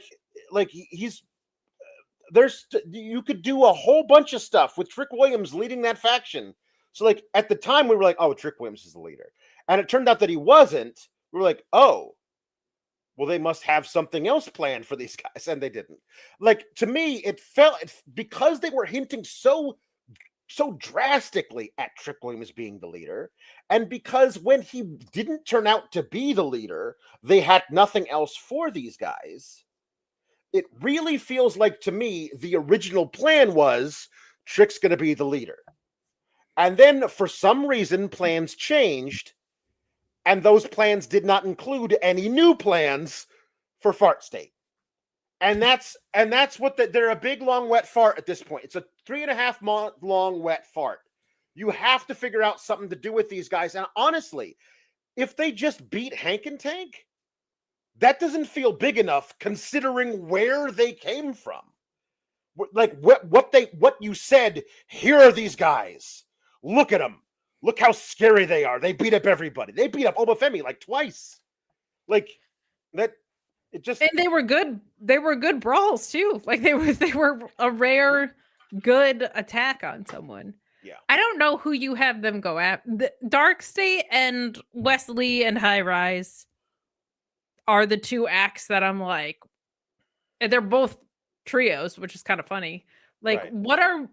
what are you here to do, and how are you following through on it? Because right now it just feels like they're kind of waffling, and Wesley is way too special of a talent for you to be like just throwing around and stuff. Like, Yes.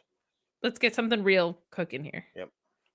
Jambeard says Oba's the kind of guy who'd want to take them all on. So make it a gauntlet match with the title on the line, with Oba going through them all one by one. I think that would be awesome. But is that a little too bearing the Nexus? Here's the deal. What are you doing with them now? Nothing. A world title shot where they do the whole gauntlet thing, and then and Oba barely survives. Is that better or worse than, hey, every third Tuesday we beat up a jobber team? I mean, I don't know. I feel like it's a major spot for them. Like, at this point, we know that it's at least at the top of the card, right? Like in a world title picture. Yeah. So like let's talk about that now. There was a contract signing with Oba and Jasper Troy. So we know that match is next week on a regular Tuesday. And we have Jasper Troy walks in, and he's bigger than Oba. And I like that they made a point of this. Like, this is the first time you've ever had to look up at a guy that you're going to fight. Yeah. Which is not true, because Donovan Dijak is also taller than Oba, but whatever. I like him saying, "It does not matter if I am snapping a twig or felling an oak tree. It is all the same in the end." Like, he's just the best. He's the best. He's the best. I do want to see a photo of that contract they signed, because they did a thing where each of them signed without breaking eye contact with the other one. So I'm just assuming, like, one guy signed way up here, another guy signed way over, nowhere near the dotted line. I don't know if that's a legal contract, if you're signing up here in the corner, the other guy's signing over here. So that's funny. That should be fun. I don't know anything about this Jasper Troy, or whether or not, like, he's got anything. A glorified squash against Dante Chen doesn't tell me anything. Next week's gonna tell me something, right? Because it's Oba, and Oba has fantastic, great stuff that he does with everybody. But I also love, this is a new thing for Oba. Oba's the big dude. Oba's the giant guy who throws everybody everywhere. I'm sure he's strong enough to throw around Jasper Troy, but Jasper Troy is also strong enough to throw around Oba. So now we're going to see, this is why I'm so excited for next week, because we get to see Oba wrestle an entirely different match than we've ever seen him wrestle before.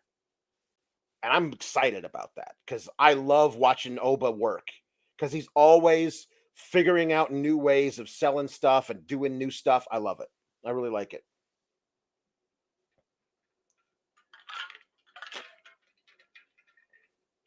Are you here with me?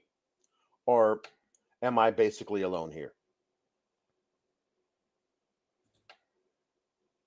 I figured. So yeah, Jambeard says Sugars can be the last guy out, and before his match starts, the rest of Dark State come back out and take out Oba, giving Sugars a couple of close pins. I like that, Jambeard. That works. That works. So what else? Oh, so Ariana Venti is backstage, because Tyra Steele, who won LFG, is sitting there like, I can't believe I won. I can't believe I'm here in NXT. I'm so excited to be here, etc., etc. Okay, here we go. Kate's back. I am so bad. So, Ariana Venti being like, so Tyra, nobody likes a braggart. That's why I tell everybody about all the pageants I've won. Also, I've heard the gold medal isn't even 100% pure gold. That's tacky. And Tyra Steele, obviously, that was earlier this week. So they have the match. And for a second, I was like, wait. So the guy winner of LFG gets Oba, and the girl winner of NFG the Olympic gold medalist, by the way, gets Ariana Venti, and I realized, Ariana Venti is her Dante Chen. Yeah. So now we get a figure, because I don't know because Tyra May Steele had her match tonight, looked fine, hucked Ariana Venti all over the place, won with a bridging German suplex, but she was not part of the crew coming out saying, I want JC Jane. So now we get to see what Tyra May Steele's next thing is, because the thing after Dante Chen for Jasper Troy was Oba. So the thing after Ariana Grace cannot be nothing. She's got it, because we got to see what because according to Booker T tonight, she says, you knew she was winning when she walked in the door. Okay, well, if that's the case, then we got to push this girl, right? Right? Like, I mean, I don't know. You know, we'll see. Give me a couple matches where she gets wins, and give me her versus Zarya to get to Solruka. That feels like a really fun combo of things. Yeah. She was the name that, no offense to Jasper Troy or anybody else out there, but that was the name that kept circulating as like, no, this is the one to watch out for, which is pretty cool. My thing is, like, Ariana Venti hadn't been on TV in a while either. I don't know if I love her, like, coming back to getting smushed so quickly. Like, I mean, like, here's the thing. If you present somebody as a joke, they should be booked as a joke. She's a joke. Present her as not a joke. Like, that's if you're going around, like, and Corey Graves trying to be like, well, she has a lot of judo training. Since when has that ever been a part of her character? Her entire character is, I do beauty pageants. Like, that should have been her special talent at the beauty pageant, if that was the case. If you want to say, okay, we're going to start showing you that she's this beauty pageant girl, like, can huck people around, doing hip tosses, throwing big elbows at people, like, oh, there's a whole other side to her. She's got depth that we didn't know about. That's fine. They never do that. Correct. Ariana Venti is a joke character. And when the joke character tries to wrestle, they get booked like a joke. That's just the way it works. And if you don't want her to be booked like a joke, then start presenting her as something who's not like, oh my God, your gold medal's not 100% solid gold. Ew. That person deserves to lose in 2 minutes. Make her something else. And then she can have 8-minute matches. She is someone who we're both laughing with and at. Yeah. And until she's firmly in the we're laughing with you category, that's I guess what this is. But I just don't like that. There's just there's just not a ton of people around anymore to be like pin eaters, I guess. I thought, oh my gosh, what's her name from No Quarter Catch Crew? Ren. What's her name? Ren. I thought Ren would have been in this position more. Just because if someone else is also returning, like, they barely acknowledged, like, guess who's back in the ring. I know she's come back since, like, her TNA stuff, but but we'll see. I'm excited about Tyra May Steele. As we're reinforcing this women's division, they at least seem very cognizant of the fact that sorry, I'm a little distracted. There was this is certainly not a report, so I don't want anybody to take it as such. But NXT with Najee, who is slightly more positive on the product than us, attends a lot of the tapings, and I just read that there was a stalker arrested in the parking lot, and it was like someone who's tried to stalk Liv Morgan before. So, sorry, I had read that, and just be normal, wrestling fans. Just be normal. We did have this chat. Impossible. Yeah. We did have this chat from earlier. Jasper Troy is a man. Trick didn't look bad tonight. Trick is a lot better than people give him credit for. I still see a lot of people like saying he sucks, and they're pretending. Doesn't like it's doesn't. Weird. Yeah, it's weird. Some other chats that from segments we kind of covered here. Dark State is current Judgment Day with severe anger management issues. Someone just at them and give them chicken 10 piece and leave them in the corner. All right, that's fine. Yeah, but they're not supposed to be supposed to be a joke here. Like that's No. Judgment Day eventually got in on the joke. Yeah, Jambearing- I did that. did one we already while you were hanging out. But Line Drive says at this point, Ariana Grace turns heel or face more than Big Show. Can we pick a lane to build something with her and Sean? She's too good. IMO. When has she ever been face on TNA? Because I don't watch that. She's been heel all the time in NXT. She's been the girl who talks down to everybody and then gets her ass kicked about it. Yes, she's just very funny, so people have liked her. But she's been a heel. She's been a heel for sure. Okay, here we go. Any Meat Norma other- says grapes of Feel the Wrath, Planet of the Grapes, What's Eating Goldberg's Grapes, Grapes of Chardonnay. Y'all didn't give puns, and I have to express meat. Okay, grape puns for the rest of the show. Oh my gosh, we have so much still to talk about. But... I know, but we don't. We're running out of stuff to talk about. Oh, okay. And yeah, we're actually in good shape considering how much of the show was just the beginning. We have moved through pretty well. Great. So, Miles Bourne and Charlie Dempsey had a rounds match. Where's Noam Dar? I thought, honestly, they were just doing the, if we don't talk about him, everyone will forget about him. And then they brought him up during this match. That Lexus King won the Heritage Cup from Charlie Dempsey and then changed the rules so it's not a rounds match anymore. And then Noam Dar showed up and won the Heritage Cup. Noam Dar, of course, the current Heritage Cup champion. I'm sure he is somewhere right now taking very close note of who wins this match. I mean, that's the most anyone's done in a month about what Noam Dar's doing. Based on what we know of Noam Dar in NXT, if you say he's watching this taking very good notes, you cannot not show him in like a nerdy student getup taking notes. We've just seen too much fashion.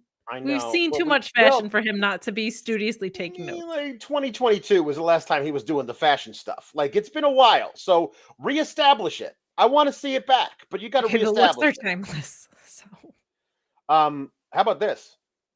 Noam Dar as Mariah's Luther. No, though, because I got to see him wrestle so much. Noam Dar's too good in the ring. No, Dar didn't get hurt again because he just wrestled a dark match last week. So he's okay. He's wrestling. No, they just broke up the entire faction. They broke up the entire faction. He's got nothing else to do. So maybe a Miles Bourne story is what's up next. Maybe. Or a Charlie Dempsey one. I don't know. Do something with Charlie Dempsey other than Heritage Cup. Like, well, move on. Yeah, I get it. But I'm never going to be done with that until he becomes Charles Regal. I'm never, even if not in name, if he becomes the character of William Regal takes him under his wing.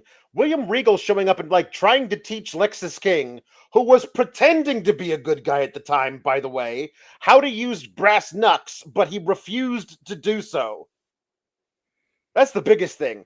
When William Regal was like, "Here, use these brass knuckles," and Lexus King is like, "No, I shan't do it." At the time, he was just pretending not to be a douchebag.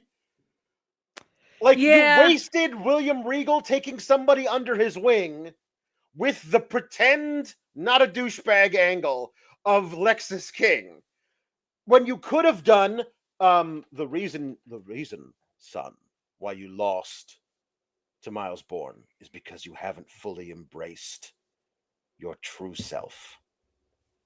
I can teach you. I mean, that's the best way to get this whole, because it looked like Miles Bourne won the rounds match 2-1. Charlie Dempsey did a knee to the ribs after the second round to gain the advantage, and then got a pin early in the third round to even it up. And then the fourth round happened, and they have 5 rounds, so it was very possible. I thought they might just go to the 5 rounds. It's over. It's 1-1. We got to do this again, because that's the kind of thing they like to do. But in the fourth round, Miles Bourne won Now he gets to leave NQCC. And Sure. Charlie Dempsey refused to shake his hand. And Ren was like, no, come on, Charlie, I want us all to still stay friends. And Tavion Heights looked at Charlie Dempsey like, what the hell? And left with Miles Bourne. NQCC is effectively entirely broken up. So if Charlie Dempsey next week is trying to figure out what to do with himself, but William Regal shows up and being like, now we're going to use this loss and benefit from it, because I'm going to teach you how to truly be a dishonorable gentleman. You know what I mean? Like that's the way to do it, man. You got to do it. Oh yeah. During the match, apparently Ren and Tavion only brought one spit bucket and one towel between them. So they had to do fucking farcical running back and forth. No, I need the bucket. No, I need the bucket. Okay, you take the towel and I'll take the bucket. And then they ran back and forth to make sure everybody got a chance to spit into a bucket and wipe down their sweat. That was really weird. It was really weird, and it's gross. Hygiene, people.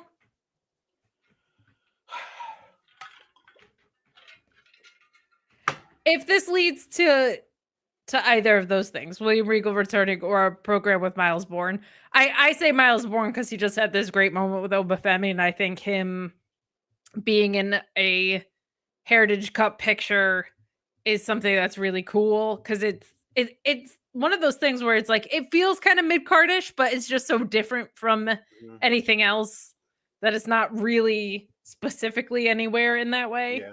That it could be something that's a nice title adjacent cup move for Miles Bourne. And I also think Noam Dar could have a really fun match with that kid. Yeah, I think he's outgrown it. I want him dethroning Ethan Page. If Javon Evans isn't doing it, then Miles Bourne coming after that title. I think listen,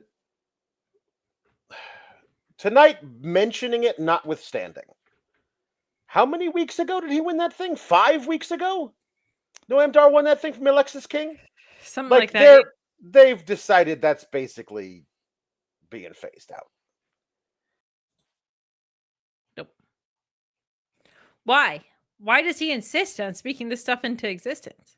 Why does he personally try to hurt my feelings by saying things like, I think the Heritage Cup is going away. That device you love because you're a nerd who loves rules, I think it's gone. I don't think we're doing that anymore. Oh, basically your favorite wrestler in NXT, Noam Dar's holding it?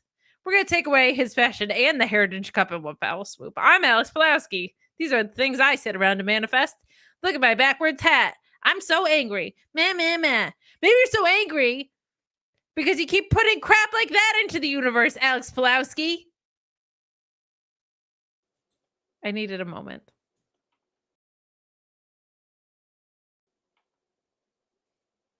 Okay, now we're back. Because remember, if I come in after you, then we have to we can't do the swap. It's still not working. I know.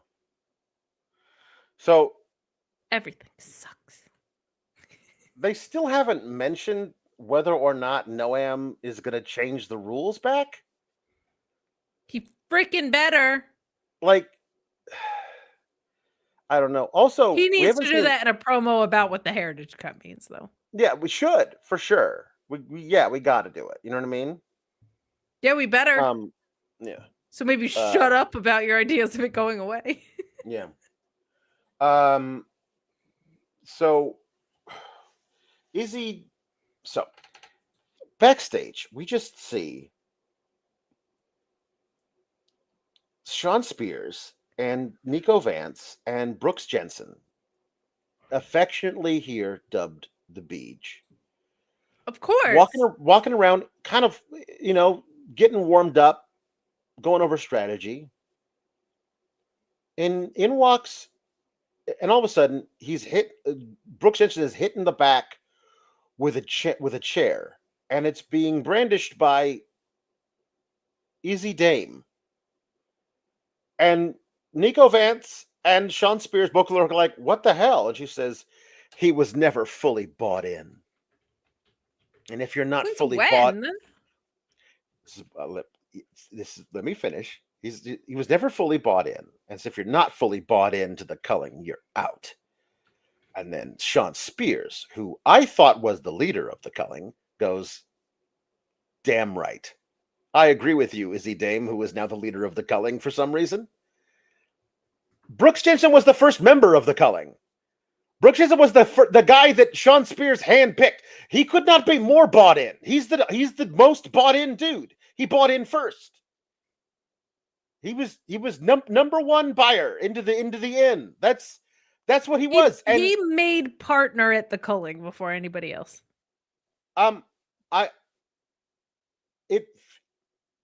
It again, Sean didn't know anything at the time.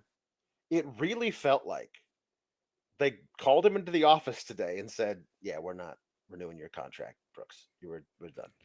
And he's like, could I get written off the show just in real quick and then whatever? And it would like, it just, so I don't, there's no like loose end of like one day I'm here and the next I'm not. And they agreed to let him do it if he could get it done in 20 seconds. And that's what this was. And they made the match that was supposed to be Nico Vance and Brooks Jensen against Hank and Tank this week is now Nico Vance and Sean Spears for next week. That's what it feels like to me, because it didn't make any sense otherwise. Because there had been no indication story-wise that he wasn't fully bought in. Like, he was doing all the same work Nico Vance was, winning and loses the same matches. It didn't make a lot of sense whatsoever. It just felt like this was something they threw together at the very end to try and see if they could work in some way to write him off on screen, as opposed to, let's say, Two Dimes, who was written off by being thrown off a bridge, but he did not appear in that scene. You know what I mean? Like, it would be really funny if they, like, you know, threw Cole Carter off a bridge and we saw it happen. That was the best write out that anyone's ever gotten, that being thrown off a bridge. And it's because it was a mop story. Like, you'll never be able to perfect something like that again. It's very weird for explicit clarity. We haven't heard that his contract is up or anything like that. But this feels so. The only other thing that I could think of was somehow he gets betrayed by another group of friends, but winds up right back in the loving arms of Double Vest. However, Double Vest's other tag partner just showed up. I know. To save Double Vest from the beach.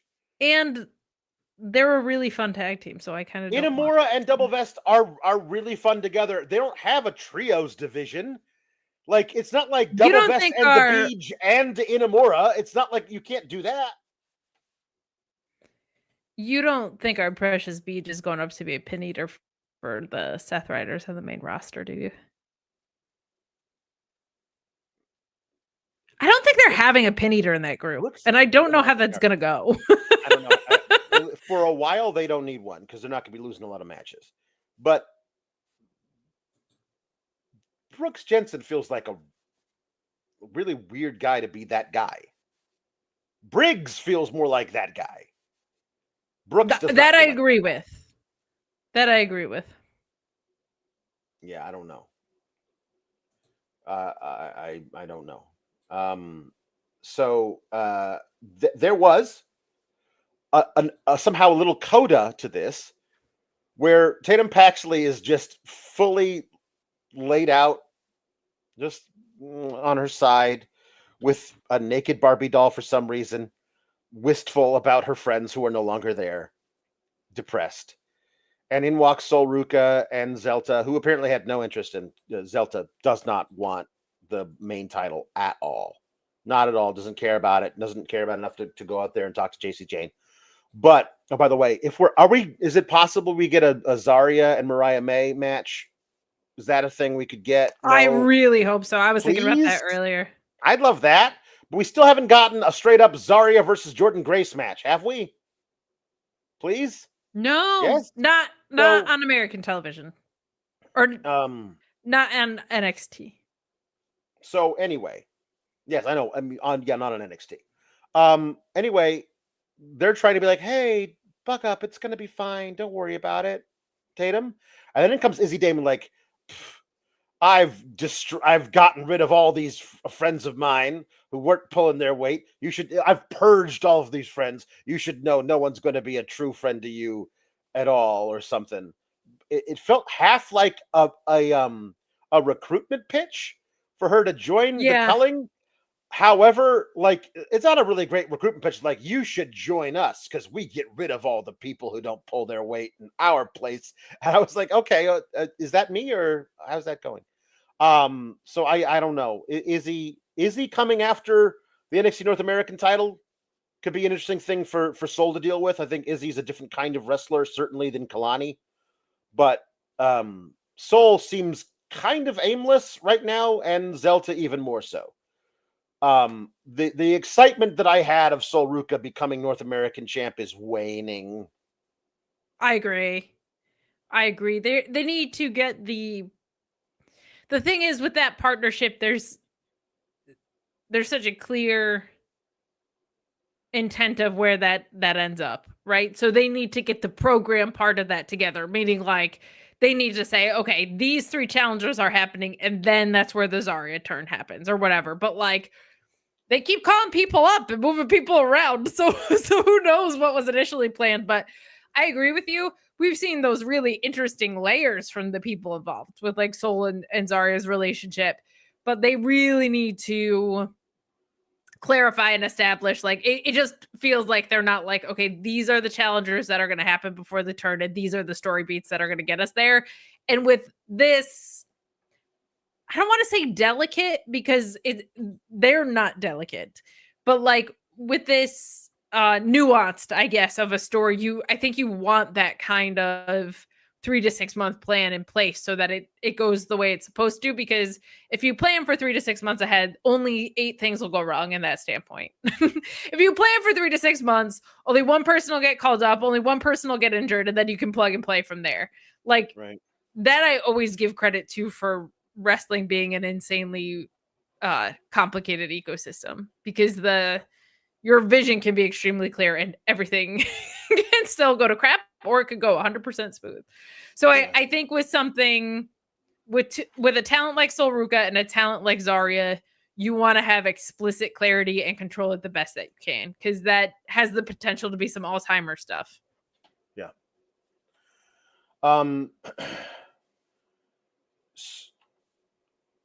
So also we saw all the Evolve girls in the back. Worst and segment of the night. Kelly Armstrong being like, "Hey, everybody, no step offense to them." And I was like, and Stevie Turner being like, "One day, all of you, some of you girls will come up to NXT, and maybe you'll challenge for the title." And Kelly Armstrong like, "Come challenge for my title, the Evolve Women's title." And a bunch of women in the back. I was like, they've already been on NXT. Like, like I see Carly Bright there and Kendall Gray, and I'm like, are they gonna do? Are they coming back, or what's going on? I couldn't even focus on that, with the idea that human beings sit around a TV, Oh yeah, all huddled together, yeah, and say, "Wow, everyone's going after JCJ." Stop. This is the most corny setup in the world. This was awful, and not because of any of the talent. The way it was framed, I was like, "What are we doing?" Like, this is not an episode of The View where everyone sits around, and like, it was so weird, and I hated it. Just put people at bare minimum. Put people in situations where they look like real people sit, and they talk like real people talk. That's it. Like, that has to be the starting point for any segment you do. I understand, like, sacrifices has to be made, but that needs to be the baseline, because that shit was awful. Hold on. If I am understanding you correctly, you are asking for NXT to have people sit like normal people sit and talk like normal people talk. Is that correct? At least just in the ballpark, man. All right, it's a tough ask, but I'm going to go ahead and co-sign. The Lawn Drive says Zarya versus Mariah to be Soul's very good friend that lives with her for Pride Month. Wouldn't be mad about it. Their alliance could just be called the Aya. Mm. Ryan Cicchini says, I think Zaruka appear on Evolution and then feud after. We'll see. Possible. That would be quick, but possible. Not that quick, actually. That's not bad timing. No, it could Don't be, hate that. Could be worse. So Ricky Saints, they showed an X-ray of a normal person's larynx, and then they showed an X-ray of Ricky Saints's larynx. And honestly, if you would flip the X-rays, I would not have known what was the regular larynx and what wasn't the regular larynx. I've never seen an X-ray of a larynx, so I don't like. You could just be lying to me, and you could have swapped them, and I would not have known. But apparently, he's been diagnosed with a strained larynx, which is something you would only say if you were expecting him to come back to NXT. It does not feel like you wouldn't. Yeah, that's a good point. You wouldn't tell the NXT audience, oh, he's got a strained larynx. We don't know when he'll be back. If the plan was for him to debut on the SmackDown after Money in the Bank. You know what I mean? Like, that's a weird thing to do. So that was extremely weird. Which makes him losing even weirder. But maybe he's having one final feud and then going up or something. Yeah, but, I don't. Because they just didn't do anything with him with that title. Like, I'm just so surprised about how much he hasn't really talked. You know what I mean? Well, this is my. We didn't get enough Ricky Saints. Yeah, I don't want to turn into Scripps / Shades the Body here, but my conspiracy theory is that maybe you don't want to have Ricky outshine too many people too much on the mic. You know what I mean? Like, if you're not like, if you give this dude promo time, people will be like, why is this not the face of the company? But that's he hold his against Ricky. Like, that's weird. Sure, but that program materialized out of thin air in 4 days. They didn't build up to that.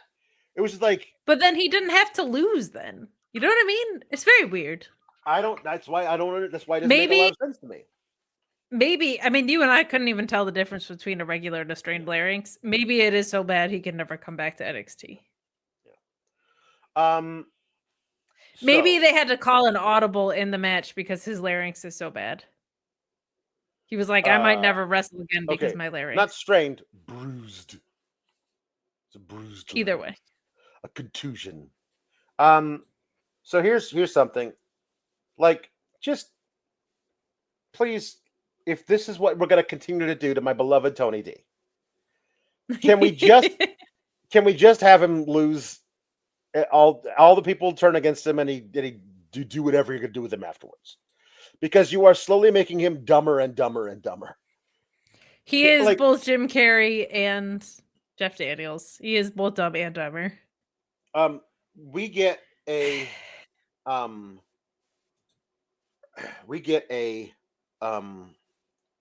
scene in the break room between Tony and Tony's on the phone. I don't know with who, but here comes in Lucas, like, hey, I've been looking all over for you. We don't want to talk to you. I understand you don't trust me. So I got to show you, I got to prove how you can trust me. So I got us a tag match. You did what? I got us a tag match.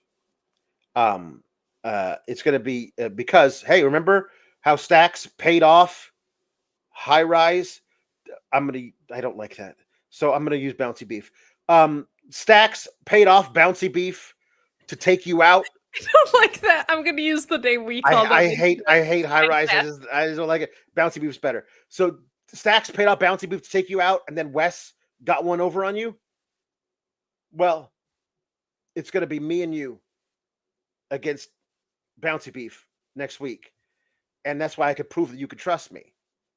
And Tony D at least has doubts, but did accept being in the match. Correct. And here's basically what Luca Crisafino said to Tony D. Hey, you know these two guys that we know take money to beat you up, and so don't really care if they, about you at all, and would absolutely beat you up again. Well, I, a guy who you don't know if you can trust, am going to be the only other guy in the ring with you against those two guys who don't like you. So if there was an opportunity for me to turn on you in that match, it would be 3-on-1 against you, and we'd all just beat you down. So to prove how you can trust me, agree to this scenario where a guy you don't think you can trust will easily turn on you and beat you down 3-on-1. And Tony's like, I don't know if I like this, but all right. No. You're like, no, I'm sorry, I don't trust you, and therefore, like, I'm not going to be out there alone if you decide to turn on me. The next week, just do it. Just rip off the Band-Aid, take out Tony D, send him to the main roster to be the pin eater for the Seth Riders.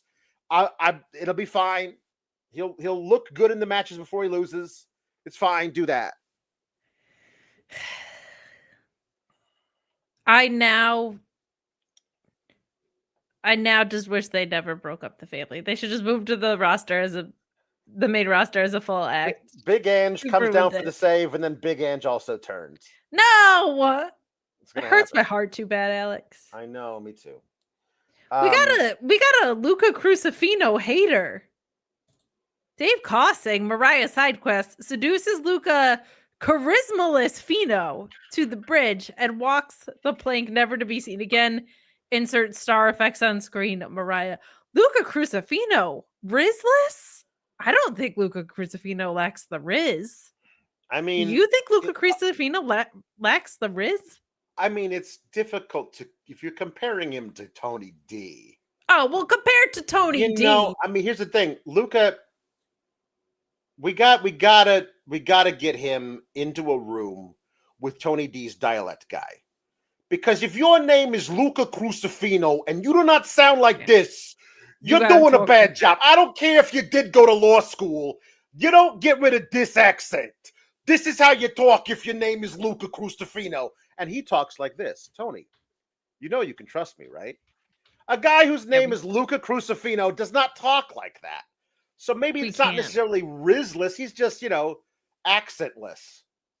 He does need an accent. Feet. He's got, but his website, crucifinolaw.com, is still up. Okay.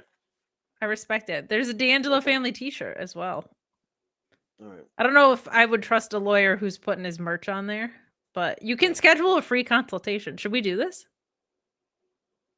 Consultation for what? A free legal consultation. What are you suing? We sue Sean for not giving us puppets? Ooh. I'm on crucifinolaw.com right now. We demand puppet restitution. Puppet restitution. Puppets were promised to us in kind. So here we go. Mike Santana cut this fantastic promo during the interview. Just great stuff. Like I promised my little girl I was going to come home the champion. I don't break promises to her. And we knew that he wasn't going to win tonight. So it was like, oh, dang, your poor little girl. But he had a lot of fire. It was an excellent promo. He's really good at this. This is one of those things. It's not Tony fumbled, but I really wish we would have gotten to see singles Santana at some point in AEW. He's really good at this. Or even front and center Santana in the tag team. You know what I mean? Like, even if it's on the tag run, we didn't get the promos that this guy could give. You know what I'm saying? Like, because he was always stuck doing something kind of goofier. He's fantastic. He's got nobody's questioning if he's got Riz or not. I'll put it that way. But he's wonderful. He's truly he's shining. And I'll just say too, like, bigger than wrestling stuff. To be like in early sobriety and leave your job is like a whole other can of worms. Yeah. And when people talk about betting on themselves, like, it's one thing to like bet on your talent or bet on whatever, but I think they said he's like 2 years sober. And for people who don't have recovering addicts in their life, you're a baby, and especially in that first year. So like, kudos to him for betting on himself, like on the most individually personal level that you possibly could, because that's such a bigger deal than professional wrestling. But he's doing both great, so good for him. Yeah. We got our TNA championship match. Trick and Mike Santana work really, really well together. Yes, I thought they would, like, just a vibe check. I was like, I the, feel like the their vibe chemistry's from gonna be good. their promo battle last week tells me like these guys are like know what they're going to do with each other. I honestly feel like that was good. I was really pleased to see how this worked out. The match itself before the finish that we all knew was going to be weird. Elijah / Elias / Ezekiel with a beard sitting at ringside because he fights the winner of this on Friday in TNA is you knew was going to be something. So Of course. Once the match got to a point where Trick Williams didn't like what was going on, he walked out there, stole the guitar from Elijah / Elias / Ezekiel with a beard and smashed it on the ring steps, which made Elijah / Elias / Ezekiel with a beard jump over the ring steps and get in his face, which distracted the referee long enough for Casey Navarro and AJ Francis to pull Santana out of the ring and AJ Francis do his gigantic choke slam onto him. He looked great. He looked really great tonight. And then rolling back into the ring so the Trick could hit the Trick knee to the back of the head, into the corner to pin him. So Santana's winning at Slammiversary. So he wasn't winning this, but I like that they give him like this other thing. And honestly, Trick with what's the name of First Class? Yes, that's a really good pairing in TNA. I like that alliance a lot. That's a really good alliance. It makes a lot of sense. And I think that this could be a good, month or two in TNA for Trick and Santana, building to that match where Santana does win the title. I think it makes a lot of sense. Yeah, I would say it makes sense. I figured this was ending in interference either way because it was happening tonight and not at Slammiversary or TNA's upcoming pay-per-view either. So, which by the way, like because I love to be a stinker, as you know, Alex, I had tweeted before, like, if this was the AEW ticket map, people would be in arms because they would. They've sold less than 1,000 tickets to that show. So they need to move tickets. This is not for Slammiversary, by the way. This is for Against All Odds? Yeah, I think that's what it's called. I think it's Against All Odds, but it's a like 2,500 person venue. They've sold less than 1,000 tickets. And I say that in a joking way, but half true way of if it was the AEW ticket map looked like that, people would be up in arms. Sure. But you do have to start to wonder, okay, the thing with partnerships, we saw it with AEW and TNA, that momentum doesn't last forever. Now, TNA also has 9 trillion events. Like they don't always do a good job with like the pacing because they have so many specials and pay-per-views. But when I see numbers like that, after like record-setting numbers, I'm like, is Joe Hendry that big of a draw? Makes me wonder. Maybe Arizona isn't a great market for TNA. I don't know what the combination of factors is there, but you had Joe Hendry not look great in all of his appearances on NXT, and then all of a sudden this is the event tickets aren't selling to. Like, kind of, I can't ignore the correlation there, right? Right.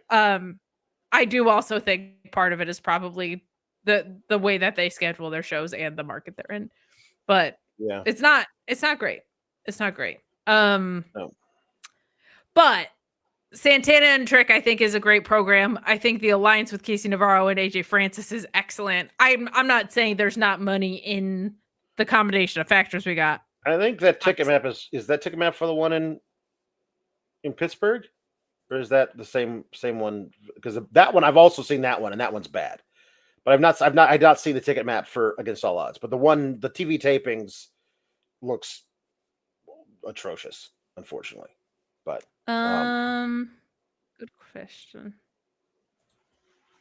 Pretty sure it's Against All Odds that I was looking at. I mean, I'm not surprised that both of them are poorly attended. But yeah, one being a regular taping, though. I do want to get that right. Yeah. Oh yeah. That was the wrong one, I think. But either way, that's all separate from what we saw tonight. Santana's great. Trick is great. Amazing. They have incredible chemistry together. Yeah. Trick is way better in the ring than people give him credit for. And while I don't like finishes like this, the moving parts make sense. So it's good stuff. Commentary calling out Trick for not showing up to a recorded episode of TNA is the height of no, I love it. Commentary booth. So yes, that is hold on. Let's see here. What do we got? I want to make sure we got here. There's this Cherry Plan says cheap plug. Maven is on my TV show on my show tomorrow. Maven's on my show tomorrow. So Greg Cherry Brand. That's awesome. That's a great get. We're not supposed to plug things on super chats like that, but so we'll allow it. Greg Cherry's been here since the very beginning. Since forever. Jambeard says, have Ricky cost Ego the North American title in the 4-way to Javon Evans, and then do, between Ricky and Ego, a loser leaves NXT match. Oh, there you go. And then have them both lose, because they are both great and too good for here. But I don't see there. There's you gotta do some reshuffling. Some people from the main roster got to come down if we're gonna keep sending people up. I can't recommend anybody get called up aimlessly. There are certainly talent that are around that are ready for main roster. Yeah. I was wrong, by the way. That was a regular TNA taping. Okay, good. All my waxing poetic is undone. I'm glad that we clarified. The Line Drive says, I still miss the Beauty and the Blade tag team. Yeah. That was a good time. Let's see here. Okay. That's a grap pun, not a grape pun, but I like it. I heard it through the grapevine. Hell yeah. Me Norma says, Tail of the Grape, Bad Dude Vino, and Braun Grappaper. Braun Grappaper is really good. Okay, I wanted to make sure we got all these that aren't the jukeboxes and stuff. Okay. Oh yes, Jambeard. Yes, Dynamite is 4 hours, and for people on the West Coast, it's going to finish at 9 p.m. instead of 7 p.m. Correct. So, okay, let's see here. Puppets or else. That's hell yeah. We appreciate it. Meet Norma says, "Hello, bruvs. Hello. F tables. We want puppets. We want Slim Jims."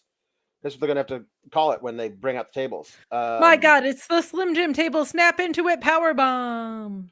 Tom LaValle says, "SGS loves sour graps grow in bunches." That's our new uplifting catchphrase about our amazing community. You guys are the best. Dave Koss says, I'm all in Santana. Great performance and love the style. His redemption is a phenomenal story. Will be a great moment for him at UBS Arena. Agreed. Let's see here. Boom, boom, boom. Misfit Podcast. Misfit Podcast says people should have figured out she was leaving when they referred to her in past tense as the former friend during Mina and Tony's feud. Interesting. Yeah, I think I might have missed that one. Also, though, she kind of like their relationship is that of a former friend, so I don't know if that's as much of a red flag as it might be made out to be. Jim Beard says the NXT crowd is going to be dumb next week and chant TK fumbled at Mariah, when in reality AEW helped make her a major North American women's star. Yeah, for sure. I feel like it's not fumbling if she had decided a long time ago this was where she wanted to go after her contract with AEW. I think She's it's great. kind She did of her. yeah. You can't say someone was fumbled if they spent the entirety of their time somewhere at the top of the Right. card. Um, People choose where to work based on the best circumstances for them, like any job. So I think that's just the people just aren't used to having there be another company that actually drives things like contracts up, and like this is the first time, whether you consider them like competition because they're close or not, like they're giving comparable money, they're giving better work schedules than AEW. Like there are now options where you can weigh the pros and cons of what is best for you, whereas before it was like, do you want to make sustainable money living here? In doing wrestling, this is the place you can go to do that with any sense of security. So now the landscape shifted and people are just reacting like weirdos because they don't know how to. Well, they think they know better for other people, which is very weird. It is also a lot of fun to see the people going back and finding their, like, Mariah May is nothing but Temu Tiffany Stratton. And now they're like, welcome, hysterical. We love Mariah May. Like, oh my God, was better than Tony the whole time. LOL. Like, shut up. I know. It's just shut up. If the less a man is apt to make declarative statements, the less he is apt to look foolish in retrospect. It's fair. Yeah. Well said. That is Quentin Tarantino from the movie Four Rooms. And then we reviewed that movie. Says, Alex, did you see the Grow in Bunches merch on the Discord? I think maybe I'll have to go back and see that. But yes, we're trying to start our own merch line because Sean won't give us any merch. Okay, before we get to the fun stuff with impressions and sing-alongs and stuff, I wanted to call attention to something. This shirt isn't just because it's really fun and King of the Hill Ghostbusters is fun. The guy who did the voice of John Redcorn in King of the Hill was murdered in a hate crime for being gay on Sunday. Of course, the police aren't treating it as a hate crime because it's Texas. But if you read what his husband, who was with him when he was shot and killed, has written about it, I trust the husband. It also reported several times before that. Reported they were checking the mail at their house that was burned down in a separate hate crime. Right. And that was when they found out that the people who had burned down their house had gone into the remains of the house and pulled out the remains of their dog that was killed in the fire and then displayed it as a trophy on the remains of the house. So it is a reminder that that hate still exists in this kind of way, the way we always that we try to be the most inclusive place, especially at this time of year, for our LGBTQ friends that are here in our community. And I just wanted to raise awareness of that kind of thing, and of that particular incident, because I think that is horrifying, and say that I know it can be rough for a lot of people at this time of year, especially when people feel like they're being bombarded or whatever, and then get extra aggressive about it. You'll always have a home here with SGS 12 months a year, not just during this month. This community has grown and become more and more inclusive, and we love that, and we will continue to nurture that for as long as this show continues. Just wanted to make sure everybody. That was really, really well said, off of stemming from a really painful and terrible thing, and much better than I would say, because I would have just dropped a bunch of curse words and said like F, homophobia and transphobia and stuff, which is essentially very similar, but yours had like a lot more heart to it. So but yeah, this is a place where if I said those things, Sean would probably be like, if you could avoid F-bombs, that would be great. But he has no problem with me saying, screw transphobia, screw homophobia. This is an inclusive environment where everybody should feel free to be themselves. And it is with great care that is taken that we don't tolerate any bullshit with our moderators, with Sean being very vocal at the front of that pack, which is something that I've always appreciated. You get to be yourself here, and there's no need to compromise that in any way, shape, or form. So hang out with us, talk grabs, talk whatever's going on. This of any of the shows that we do, and I love all the children that we have here as far as post shows, but the Sour Graps community, I think, there's something special with it because there's a certain level of vulnerability that just pops through very organically in our chat, and there's an outpouring of support from each other, and it's really cool when we see. I don't know if I think you feel this way too, but it's almost like we're not even the pilots of that part of it, and it's happening there, which is really special. So thank you to everybody who is so wonderful, and we see the rainbow flags and the heart emojis and all the love pouring out right now. So we love y'all. Okay, and now we're gonna be silly. So as is our way. The Shadester wants William Regal to sing Cherry Pie by Warrant. She's my cherry pie. Cool drink of water, such a sweet surprise. Tastes so good, make a grown man cry, sunshine. Sweet cherry pie. Yeah. Whoa! Well, swinging on the front porch, swinging on the lawn, swinging where we want, because there ain't nobody home. Swinging to the left, swinging to the right. I think about baseball. Swing all night. Yeah. She's my cherry pie, cool drink of water, such a sweet surprise. Tastes so good, make a grown man cry, sunshine. Sweet cherry pie. Yeah. We got one here for you, Tom LaValle wants Kate's Justin Timberlake to sing God Must Have Spent a Little More Time on You. I can't do his falsetto, Sure people. you can. I don't even know. This isn't like something that I've done outside of the It's Gonna Be Me. He wasn't even the lead singer on that song. If you feel like you have to just in the middle switch over to Nya Girl, we won't mind. Can this be true? Tell me, can this be real? How can I put into words what I feel? My life was complete. Yeah, I thought I was home. Why do I feel like I'm losing? That was Alanis Morissette somehow. I never thought that love could feel like this. And you've changed my world with just one kiss. How can it be that right here with me, there's an angel? It's a miracle. Yeah. Fantastic. Meet Normus asks, how does the Linder feel about the Julie Cutler? She's a hussy.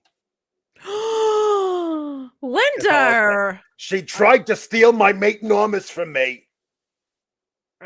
Warranted. With her feminine wiles. Did she? Are we blaming the woman, though? Isn't this Meet Normus's fault at the end of the day? She's flouncing herself all over the place so that Meet Normus will notice her. She's stolen from I don't like that we're blaming the woman in this situation. It's Meet Normus's fault for not being loyal to you. A man will have a roving eye.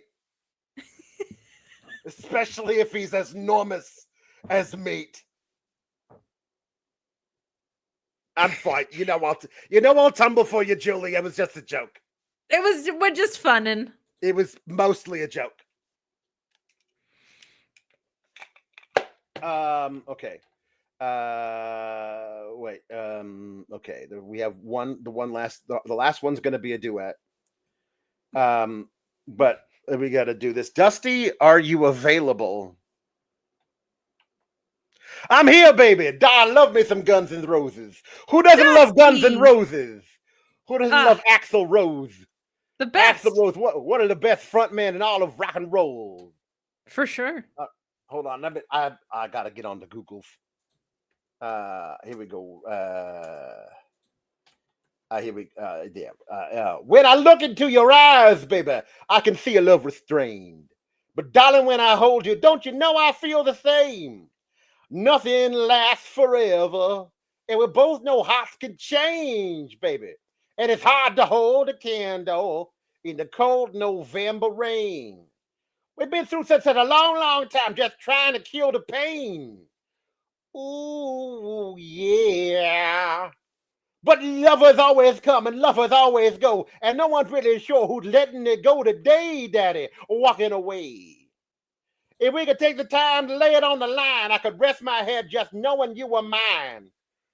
Oh, man. So if you want to love me, then darling, don't refrain. Or I will just end up taking a long, long walk, baby, in the cold November rain, if you will.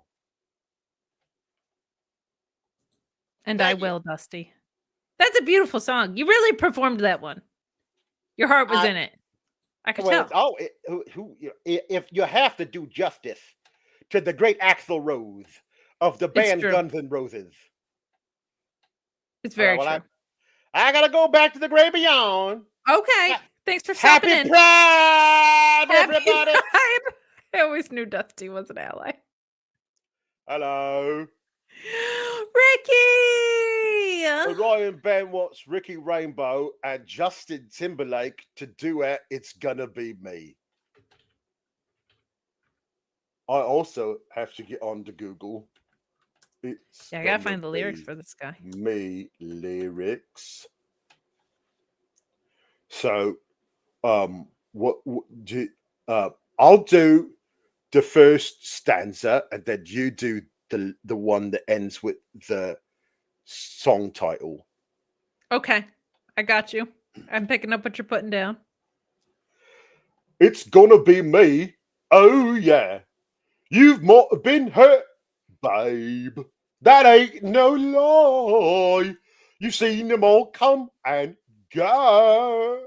Oh, I remember you told me that I made you believe in no man, no cry. The maybe that's why. Every little thing I do never seems enough for you. You don't want to lose it again. But I'm not like them. Baby, when you finally get to love somebody, guess what? It's gonna be me. Thank you. Thank you so much. Thank you so much. Yeah. He's flabbergasted. We love you around here. No one's a bigger ally than Ricky Rainbow. Look at his hair. No, it's permanent. Why are you singing along? Why wouldn't you sing along? That's what this part of the show is for. Megan, who's like hanging out with us a bunch lately, says my millennial heart is so happy. We love you all. Happy Pride. Sour Graps loves you too, Taylor, so much. We all love the Sour Graps community, especially those of us who like to fly the rainbow at this time of year. Thank you. Keep cool, gabagoos. Yeah.